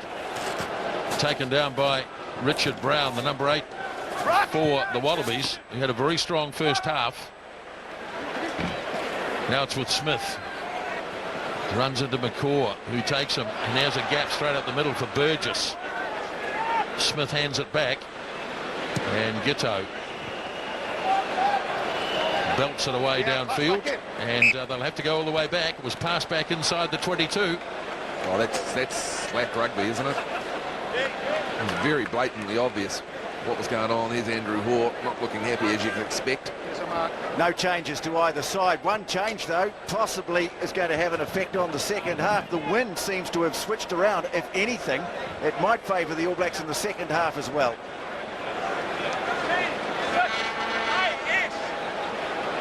Mialamu, 4-man line out. Williams reaches over. Now Cowan. Thorne for Donalds. Here it is again for Jimmy Cowan. Williams. Mortlock makes a good tackle. Boy, they've tackled their hearts out in the first half, the Wallabies. Carter shovels the pass. Toiava. Here's an opportunity, and Sivi Vatu, who hasn't had a big season try-scoring wise for the All Blacks, strikes early in the second half. Mistake came, didn't it, from Giteau with the kick, and that gave the All Blacks the opportunity, got them down the right end of the field. This is just what they wanted after half-time. Wallabies are pretty unhappy with what happened in the ruck and the maul, particularly Sterling Mortlock, their captain. You can see him on the ground there. You might see something about that later. Great pass from Smith, wasn't it? Flat defence. Ran out of numbers. Good try, just what they wanted. There's a pretty good pass by Isaiah Toiava as well. He delayed it beautifully, but that's just the start the All Blacks needed. Not a good start by the Wallabies, though. Yes, there was a bit of an altercation off the ball involving Mortlock. He wasn't at all happy. He'll be less happy when he looks at the scoreboard, which says 14 all, and an opportunity here for Dan Carter to put the All Blacks back, well, not back in front.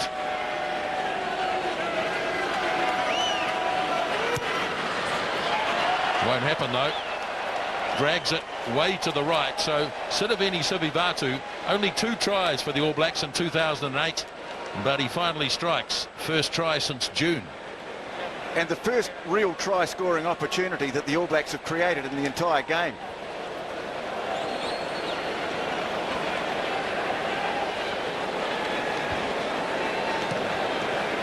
Giteau's kick. Cowan wants it. Oops, misjudged it. McCaw has to tidy up. And big defence on McCaw too. So the All Blacks putting themselves under pressure here. And conceding the penalty.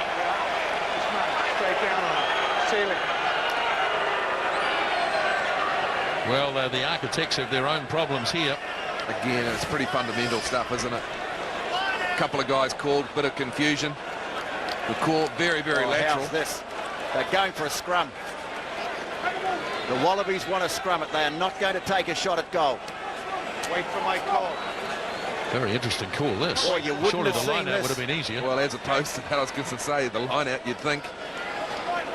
Hit high. Psychologically, though, very interesting time in the game, isn't it? They're saying to the All Blacks, we think we can match you at scrum time. Guys, Got a good hit on there too, Baxter. stand up. Drakey, I'm just wondering about whether it's Stephen Moore, the hooker, who's doing a lot of good work in there.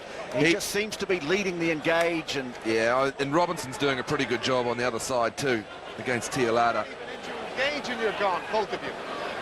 One crouch. He's a big man, Moore too. Touch. Pause. Engage. It's a pretty good scrum. Very good scrum. Now Burgess for Gitto. Hit Mortlock. Now whether it was the intended receiver, I'm not sure.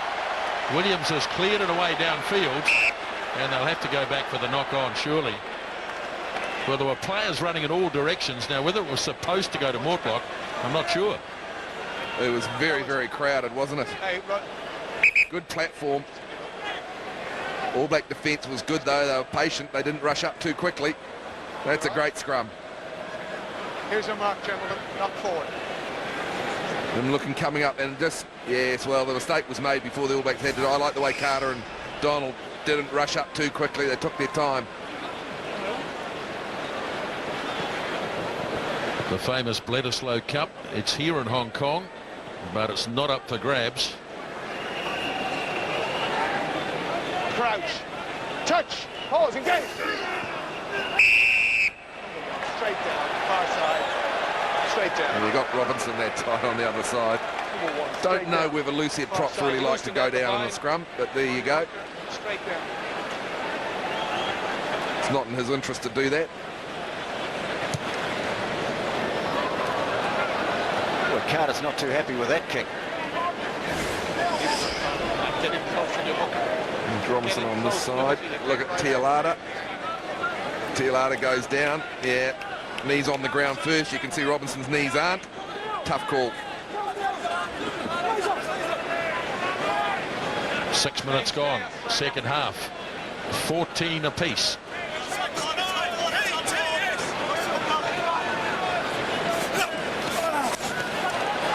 Overthrown by Mialamu, but there was a knock on by the Wallabies. Thorne missed it. So the All Blacks get out of this with their own scrum. There's going to be more of a delay. First line out of the second half, though, Nisbo, and the Wallabies contested that. They haven't really been contesting the line outs very much through the first 40. Maybe a sign that they want to put some pressure on in that phase in the second half. Crouch. Touch. Pause. Stadium lights taking over now. Natural light is just about gone as the All Blacks take a free kick. Roll away too. So'ialo runs it up almost to the 10-metre line. Now Cowan has a dab. Looks for support. It wasn't there for him. Now Williams hands it off. Carter drops it onto his boot. And it's all over the place here. The referee's going to let it go. No, he's not. There look to be endless knock-ons from both sides. I think it might have been Donald who went for the chip. Well, not the chip, the grubber. Guys, I'm going to tell you now, you're going to have a tough day. Cowan sniped away. He's just had another word with the Wallaby front rowers as well.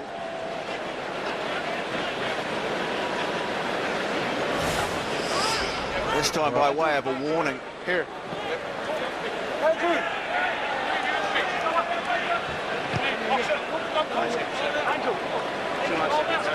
Crouch. Touch. Pause.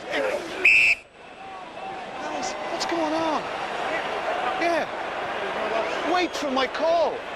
Two of you, you're both going in on my call. Just wait for the call. It's simple. Simple. Come this way. There you go. It's simple when you got 850 kilos of... Yeah, but it's a wee bit different to the way it's been refereed in New Zealand, particularly in the Air New Zealand Cup, though, Drakey. Oh, well, no, that's a different rule in the Air New Zealand Cup. But Straight again. that's just a straight going in with the hit first. No, leave him. You've got the penalty. Hey, pull that. Now he wants to call out the Wallabies Captain! here. Sterling Mortlock. Number 2.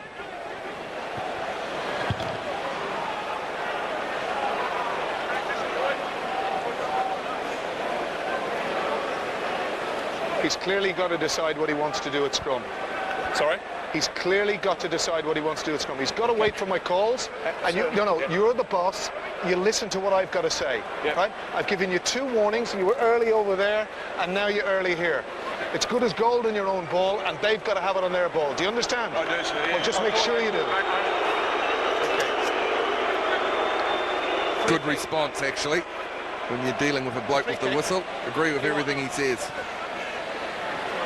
And they're getting killed at penalty time, aren't they? No, he's not. Just go 10 back, to go 2. back. Time off, yeah? New Zealand 10. New Zealand 10.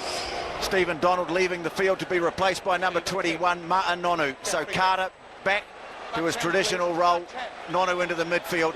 Experiment that maybe hasn't really worked as well in the first 49, 50 minutes of this test as it did in the last half an hour in Brisbane.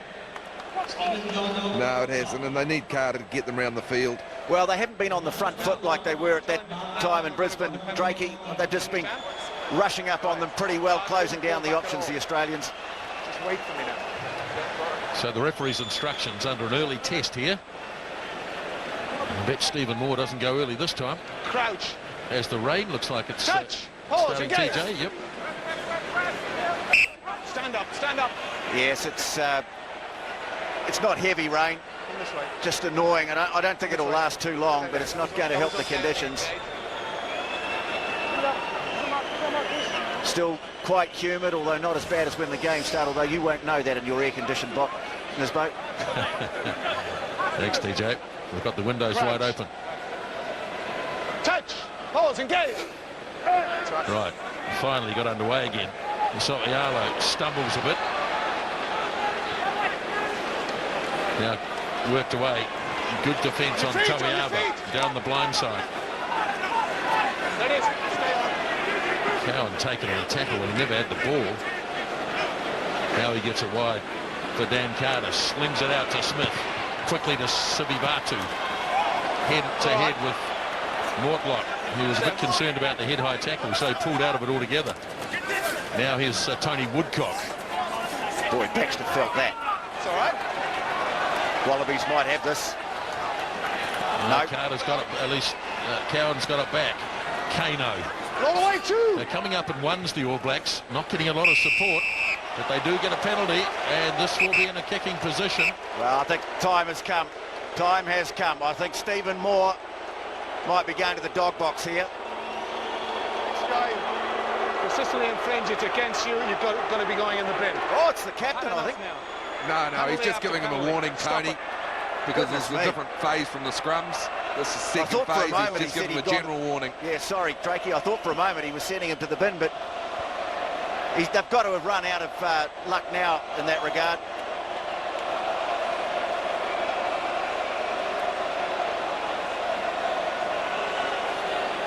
He got Brown for going through and over the top. I don't think Moore did much wrong here. He tackled him and then he rolled away. Hasn't missed a penalty attempt so far this evening, Dan Carter. So another chance now for the All Blacks to go in front.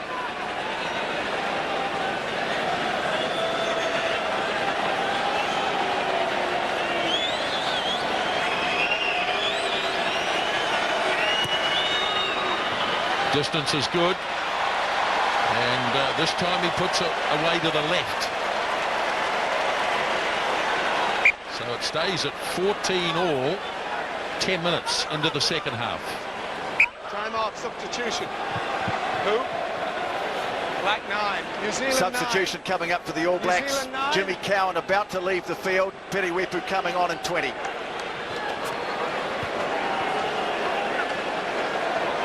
Speak to them. Substitution for New Zealand. Coming on as number 9, Jimmy Cowan. Interesting where Giddo's taking the 22 dropout, isn't it? Right over to the other side of the field, so all his players on one side. Wepu's into this game early, and he takes it down nicely. Australian player came charging through it. George Smith, he looks a bit groggy. Now it's laid back for Wepu. Bit of space here for Carter. Oh, big tackle, but he got the pass off nicely to Toiava. Almost through. Needs some support. Still going, Toiava. 5 metres away. The All Blacks wanting it desperately. Tony Woodcock searching for another try against the Wallabies. Wepu fires it wide for Carter. Now Nonu. Nonu drops it onto the boot. Here come the chasers. And a knock on. He put it up against the upright, the padding, and the following player, who might have been Jose Gia, knocked it on. For a bloke who can't kick in his boat, it wasn't a bad effort from Nonu, and great run from Toiava, wasn't it? Broke tackles. Yep. Great strength, wasn't it? 13 Australia. Wallabies are making a change. Ryan Cross off, Berrick Barnes on in 21. So Sterling Mortlock will go back to his regular position at centre. Okay, let's play. Time up. Yes, knocked on by Jose Gia, who read the kick well. Just couldn't control it. He was just looking to put it at the base of the post, wasn't he? Great nudge from Nonu. Let's go. Here's the mark. Yep. Bit of a different feel about the rugby so far in the second half, though, isn't there? First 13 minutes, the All Blacks a lot better. Stay there. Get in tight. Certainly more urgent. Crouch. Out-passioned, the words of the coach, Pause, in the first half. A good All Black scrum. It's all right. Very good All Black scrum. Brown under real pressure from the number 8 position, but they've tidied it up okay. And Ghetto has hoofed it away downfield. Not too far, though, just to the 22-metre line. No, good scrum All Blacks, and it'll give them another attacking opportunity. Used a lot of short line-outs.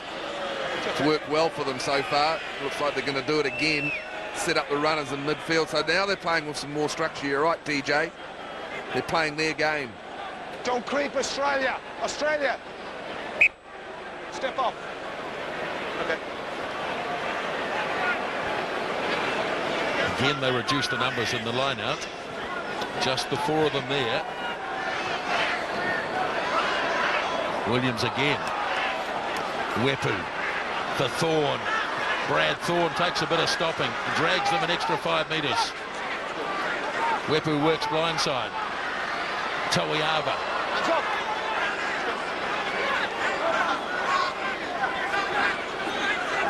Mialamu, but it pops back for Tialata. Release him. Hands off. Hands off, Australia. Stay on.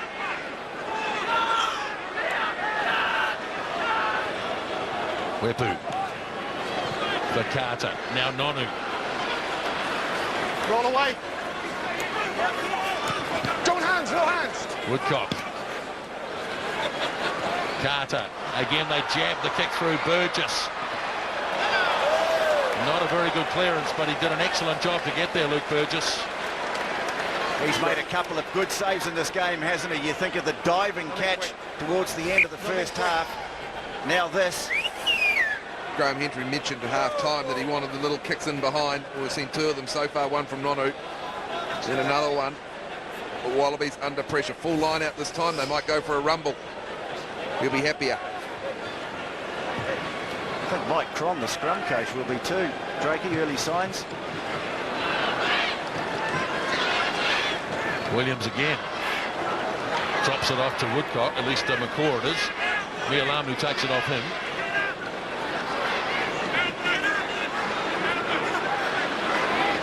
All Blacks just getting themselves organised.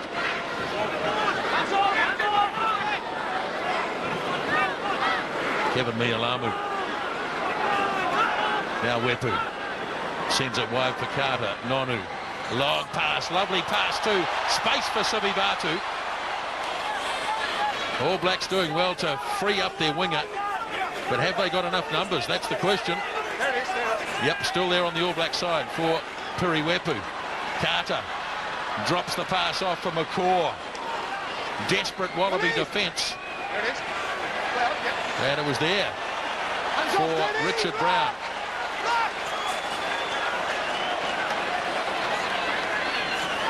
The Wallabies doing well in defence. Back for Berwick Barnes, and the new man on the park makes a much better clearance this time. They did well. Wallabies, Mortlock's clapping. He's saying well done. Again, very good to ruck in the maul. All Blacks were lucky to get this one back when Sivivatu went into collision. When McCaw got it, they weren't so lucky. They did them driving over the top. Mortlock, more numbers again, well, Tony. He had to be offside. He never retired past the hindmost feet,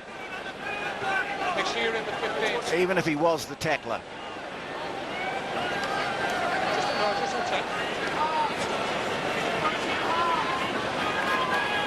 Ali Williams has a quick word to the referee. As the All Blacks again go for the full line, Williams reaches over. Now Wepu, flat again for Carter. Sivivatu, they read it well. They get it wide though to Gear. Jose Gear in a bit of space. Held his feet well as they go to the 22-metre line. Wepu once more. Carter. Nonu. Mialamu finds a bit of a gap.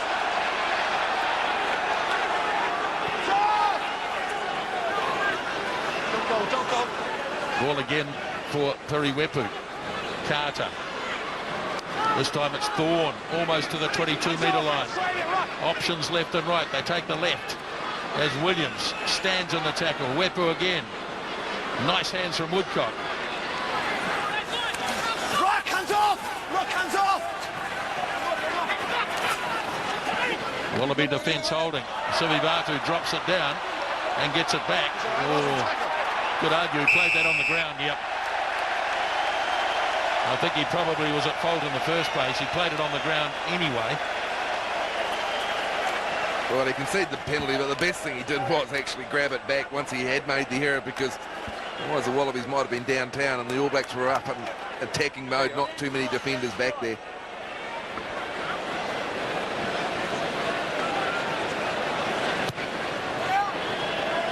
That's a good kick. That's a very good kick. Wallabies has repulsed the All Black attack. Now, Sivivatu, he goes to ground. He can't play it anymore, but he does. On the line. Hold your own space, Australia. Hold your own space. Wallabies might be the next to make a change. I see Phil Waugh warming up sideline. And Pelota now. They've got two further open side flankers they can bring on if they wish. David Pocock is the other, so the Wallabies in possession, right on the 22-metre line. Short to Smith. Hands off, hands off! Brown. Ball immediately drops back for Burgess. Now Peter Hines hit it hard in a tackle. All Blacks can counter-attack from here, and they'll do that. Gear. Off to Tawiava. Support there from Smith.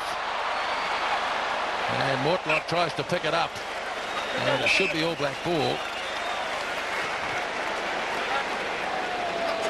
Good play, good counter-attack. Squeeze them out. You can see Burgess at the breakdown. He had nowhere to go, so they went back.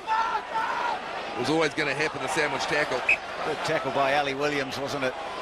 This was nice. Maybe not going to get a chance to see it, but the signs that Gear, who just looked a little nervous early on, just might be feeling a little more comfortable in these surroundings. He created some great space for Toyaba, didn't he, there? Just a little shimmy.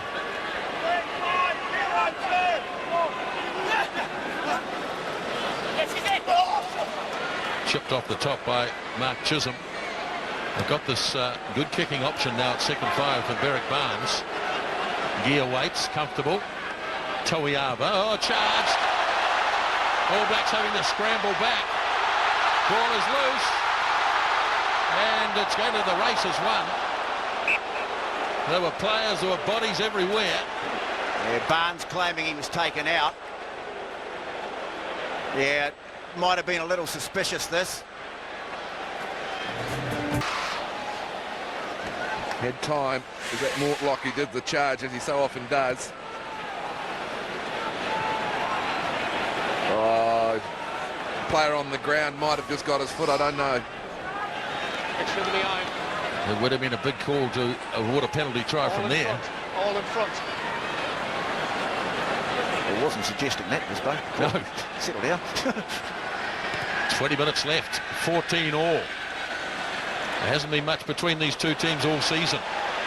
Nonu, lovely pass again to Smith. He's got some support, Conrad Smith. Decided to hang on though.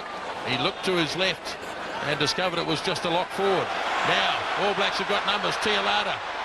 Big defence on him though. And he's still standing. Hands off Australia! 5 metres away from the 22. The game looking to open up a little. Carter jabs the kick and Nonu chasing. Brought it under control nicely. And they keep it going through Wepu. Now Williams. 5 metres away, the All Blacks looking to turn it over quickly. It's not going to be quick at all. Wepu. Carter again. Nonu. Back against the tide. Hard to put away. Gives it to Smith. Wepu stretches in. They're lined out, but the Wallaby defence is there too. Big pop pass. Beautiful hands, Richie McCaw. And the All Blacks are in.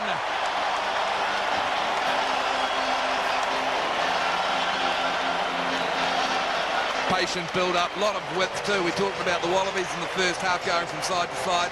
Well, that's what the All Blacks have done. Move that started back in their own 22, really. Side to side. This was great skills from Nonu, wasn't it? In the collision area, does well. Then it goes back. Look at the Sivivatu pass. Langren. Over the top. The Wallabies are peeling, but no chance. That's a good try and lots of numbers. Well, it was a very good try in the end. You get the feeling that Ali Williams might have missed an opportunity to get the ball away to an unmarked Rodney Su'uialo, but in the end it doesn't matter. And Sivivatu, sometimes those little touches, he makes things look so easy, doesn't he?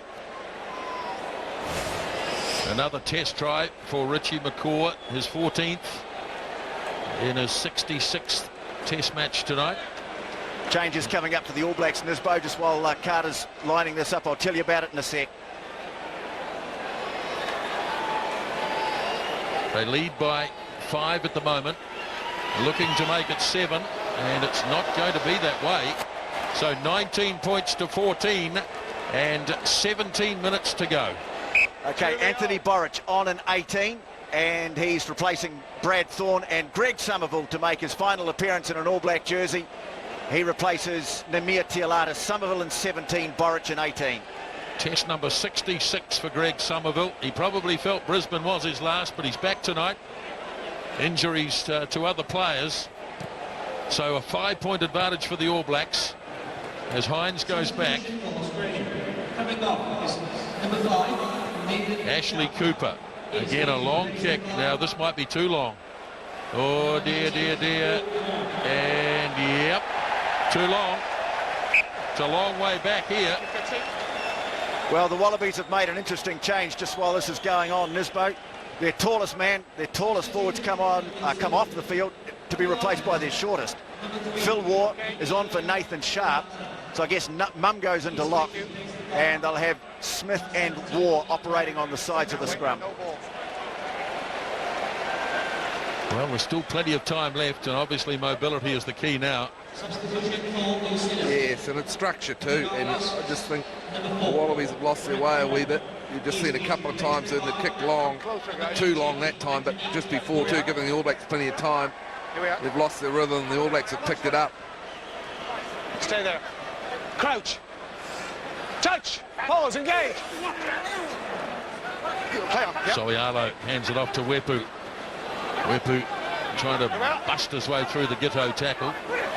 Kano looking to free it up, and or knock on by Phil Waugh. He did half of it right, and then apparently knocked it on, although looking at him, he may not agree. Yeah, he's saying, wouldn't want to have a look at that. Touch and go. Well, that's what he brings to the game. If you have got him and Smith involved, it's going to be hard for the All Blacks. They're going to lose something in line that time, obviously. So look here. Here he is. They lose their most experienced tight forward too, Drakey. Sharp. Crouch. Touch. Pause. Engage. Soialo, change of direction. Referee almost got on the road. Now Smith hands it on. Forward though. He had to get rid of it in a hurry. Bit of frustration too from Mortlock. I don't think he thinks the calls have gone his way, and he sarcastically gave the touch judge a bit of a clap after it happened. Good scrum from the All Blacks, wasn't it?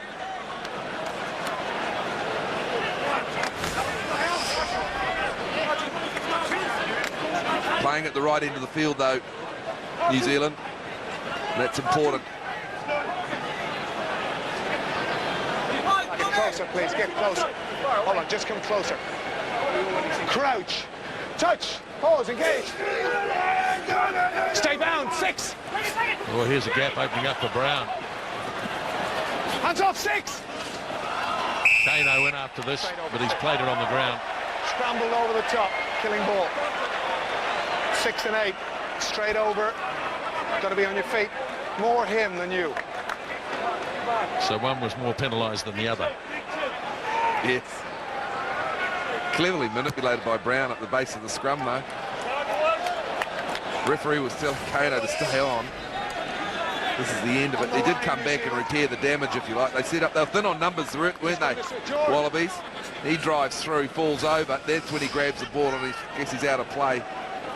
Well recovered though. More throws straight off the top from Dean Mumm. Now into centre field. Richard Brown's been pretty strong in the number 8 jersey tonight in just his second test match. First run-on test match. Now Stephen Moore. Big, strong hooker. Burgess gets it off to War. Ducks under a high one from Borich.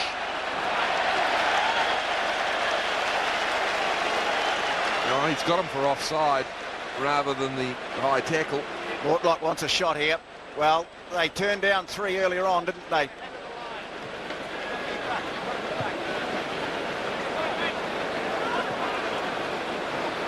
Successful kick here brings the Wallabies back to within 2. All Blacks offside here.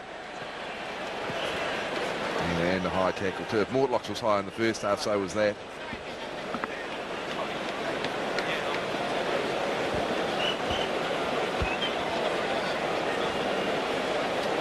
And you can't remember too often, Nisbo, when the Wallabies have been down this end of the field in the second half. No, the All Blacks have most certainly had a territorial advantage in the second half.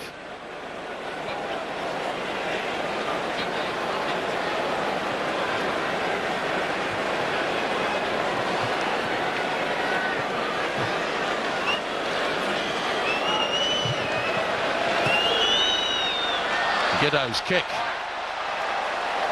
Oh dear, dear. There was no real conviction in the way he kicked that, Matt Giddo. He almost tried to chip it. Just never came off the boot right.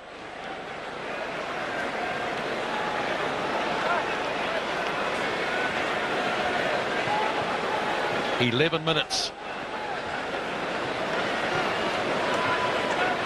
Dan Carter making sure that everybody understands where this is going. It's going to be a short one. And nobody touched that, so it'll be Wallaby ball. Rodney Soialo's been great at kickoffs, All Black kickoffs tonight. He's been the first man up there every time, if not winning it back, at least challenging for it.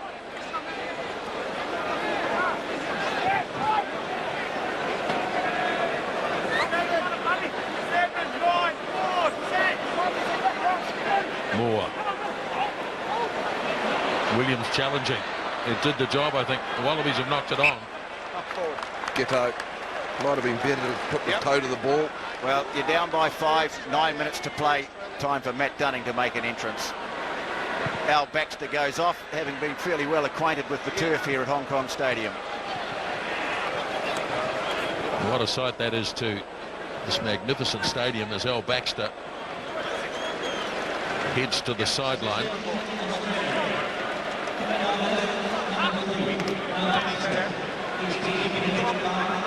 Crouch. Touch. Pause. Engage. Soialo gets past the first tackle. Australia.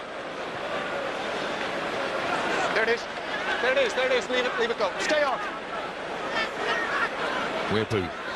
Carter. Coming down around about the halfway. Big clash of bodies, but it falls for Hines and the right winger. Good strong run by Peter Hines, almost to the halfway line. Wallabies. Phil Waugh gets the ball. I don't think he expected it.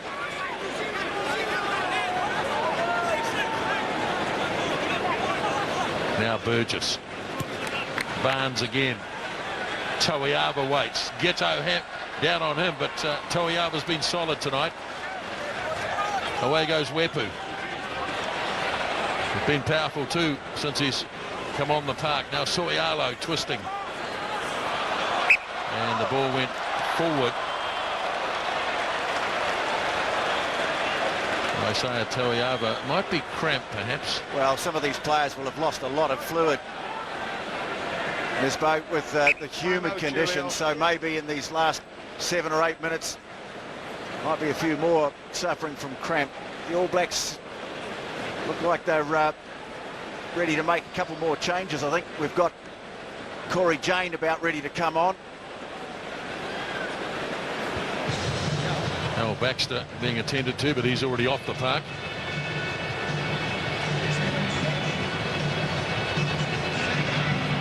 They are going to make a change by the looks of things. Jerome Kano.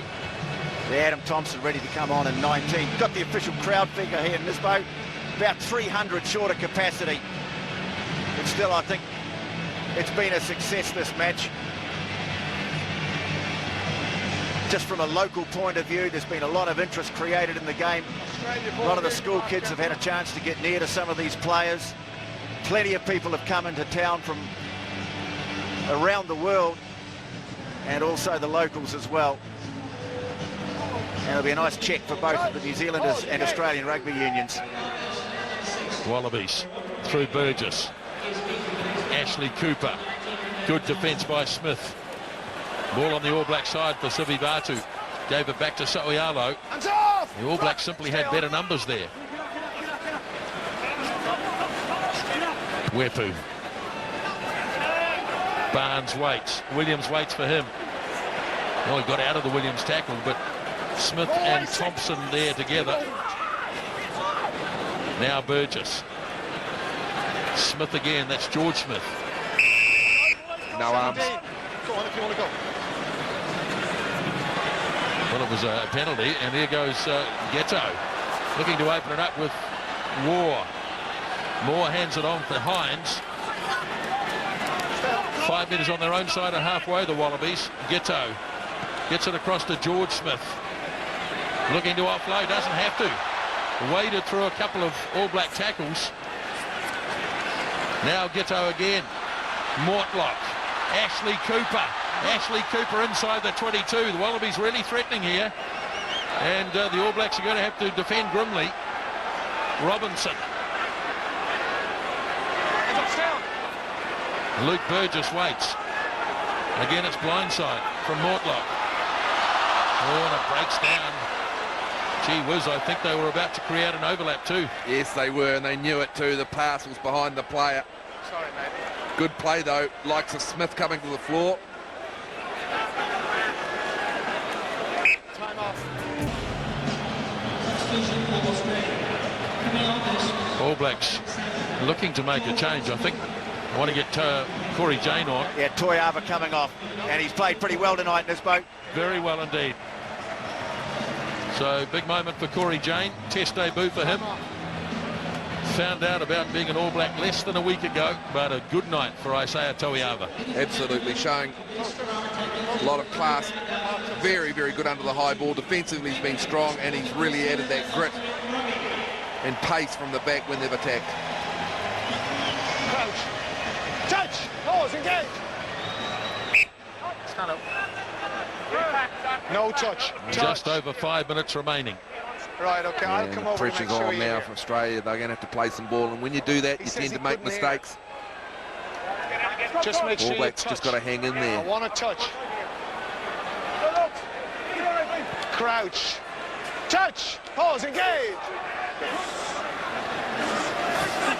Wepu, plenty of time for Carter. Dragged in by Mitchell, the man who scored the 2 tries. Now, early test for Corey Jane. And resolute under the high ball. Takes it and slams it off the side of his boot. Did the hard bit. And then the kick was a bit disappointing. Oh, yeah, he'll be happy, though. Got it out. Doesn't matter.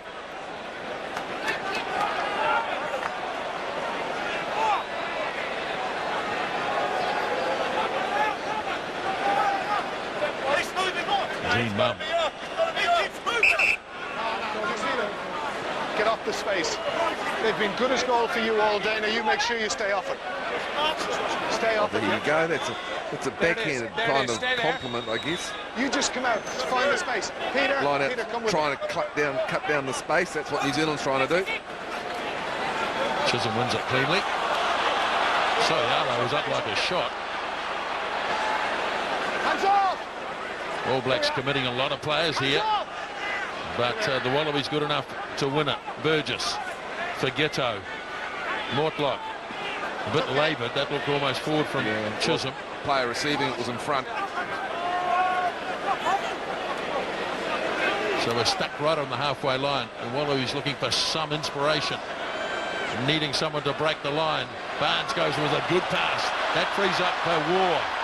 Turns it back on the inside for Ashley Cooper. Now they are in All Black territory. Burgess again to Barnes. Ghetto ranging wide. Ghetto showing good pace. And he got the pass away. Beautifully held on to by Robinson. Mitchell, and he's dropped it across the touchline. But all the class of Matt Ghetto. He's gone down, I think, with cramp. Went straight down. Yeah, he has, but, well, to be fair, he was up against, I think it was Somerville. Comes from way back, though, doesn't he? They got him, but he created the space on the outside. I thought that pass might have been flat at best. Good scrambling defence from the All Blacks.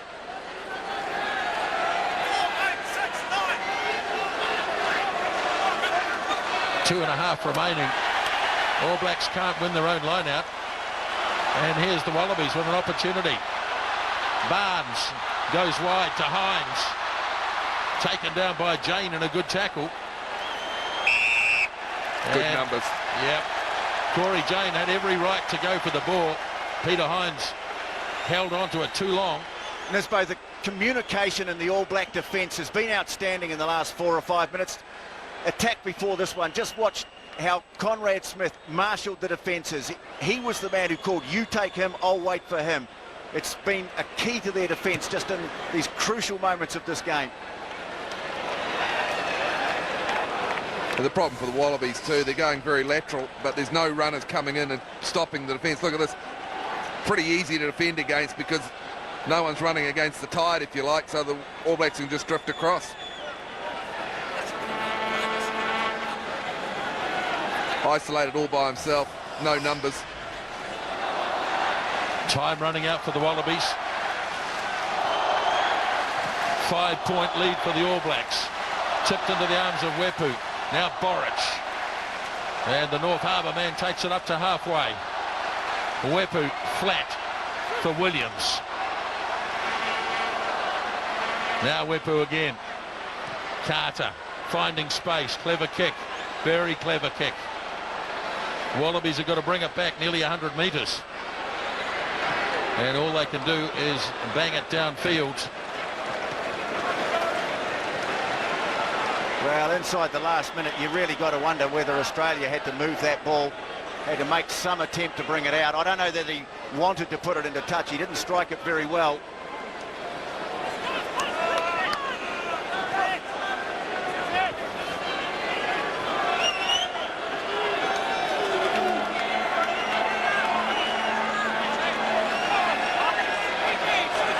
Could be the last line out of this game. All Blacks the only team to score in the second half as Boric goes high. Now Wepu. Carter. Carter takes it to the line as the siren goes. Wallabies will have to try and turn this over. It's not going to happen. And Perry Wepu, as he did in Brisbane, slams it into the grandstands. And the All Blacks have won the match in Hong Kong. and it's 3-1 against the Wallabies in 2008. And they'll be happy. A bit of relief, I guess. Rusty first half. Henry, the coach, talked about no passion or not enough. They certainly made up for it in the second half. Scored just after half-time. That was vital. Got them back in the game. Then they came again after some good play. Wallabies, well, they were brave, but you just got the feeling they just never had enough in the second half. They certainly were down on territory. And the penalties, well, they really killed them during the game. Ill discipline. All Blacks conceded a few late, but it didn't really matter. They'll take the win and they'll be happy. Off to Europe. Wallabies, well, it's still work in progress for Robbie Deans and his charges. Wallabies had the lead at half-time, remember. 14 points to 9. Man of the match has just been announced. Isaiah Toiava has been named man of the match, and rightly so too. Let's hear now from Richie McCaw. Well, Richie McCaw, you said 3-1 would be a lot better than 2-all. You'd be happy with that? Definitely happy with it. We had to work pretty hard for it, obviously, and I guess it was a wee bit of deja vu from, in Brisbane. But, the character again was we came out after half-time and, managed to get the points we needed. Australia made an outstanding start. You guys just a little bit slow to get things going? Yeah, we talked all week about not being slow. It's better to start from in front than behind. But, I guess Test match rugby up against a pretty good Wallaby team, and there's 15 guys trying to obviously play against you, and it took a while to get into the game. In the second half, you took your chances and you D'd up well when you had to. Yeah, we did, and that comes down to not so much what you practice all week, it's what's on the ticker, and I'm pretty proud of the way the guys stuck at it. Well, it's a great start to your Northern tour, but also, how about this occasion here? Fantastic crowd here. Have you enjoyed the Hong Kong experience? Oh, absolutely enjoyed it. When you hear the anthem sung, you think you'd be at home, or you think you're in Australia. It's a great place to play. Great temperature, and I think all the boys enjoyed it. Okay, well, we'll see you in Scotland. Well done, Richie. Cheers, TJ.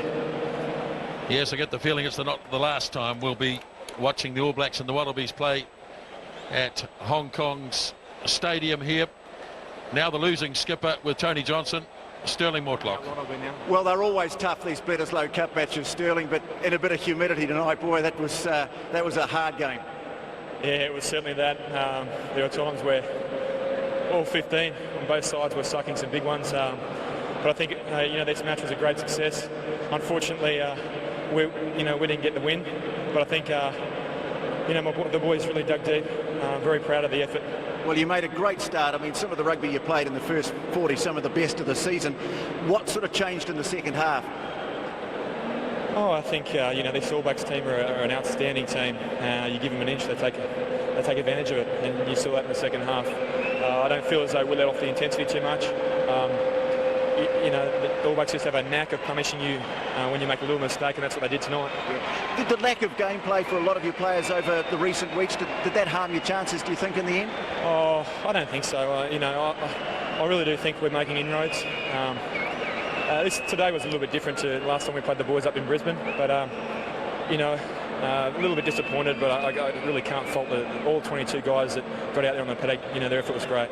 Okay, well, it's the last time New Zealand and Australia play this year, Sterling, so I will sincerely wish you all the best of luck on your Northern tour, eh? Cheers. Likewise to the All Blacks. Wish them all the best on their tour as well. Thanks, mate. Good on you. Yeah, nice stuff there from Sterling Mortlock. They had the game at half-time by 14-9, but the All Blacks came out in the second half. A couple of tries, one by Sivivatu, the other by McCaw. And in the end, 19 points to 14. The All Blacks over the Wallabies here in Hong Kong.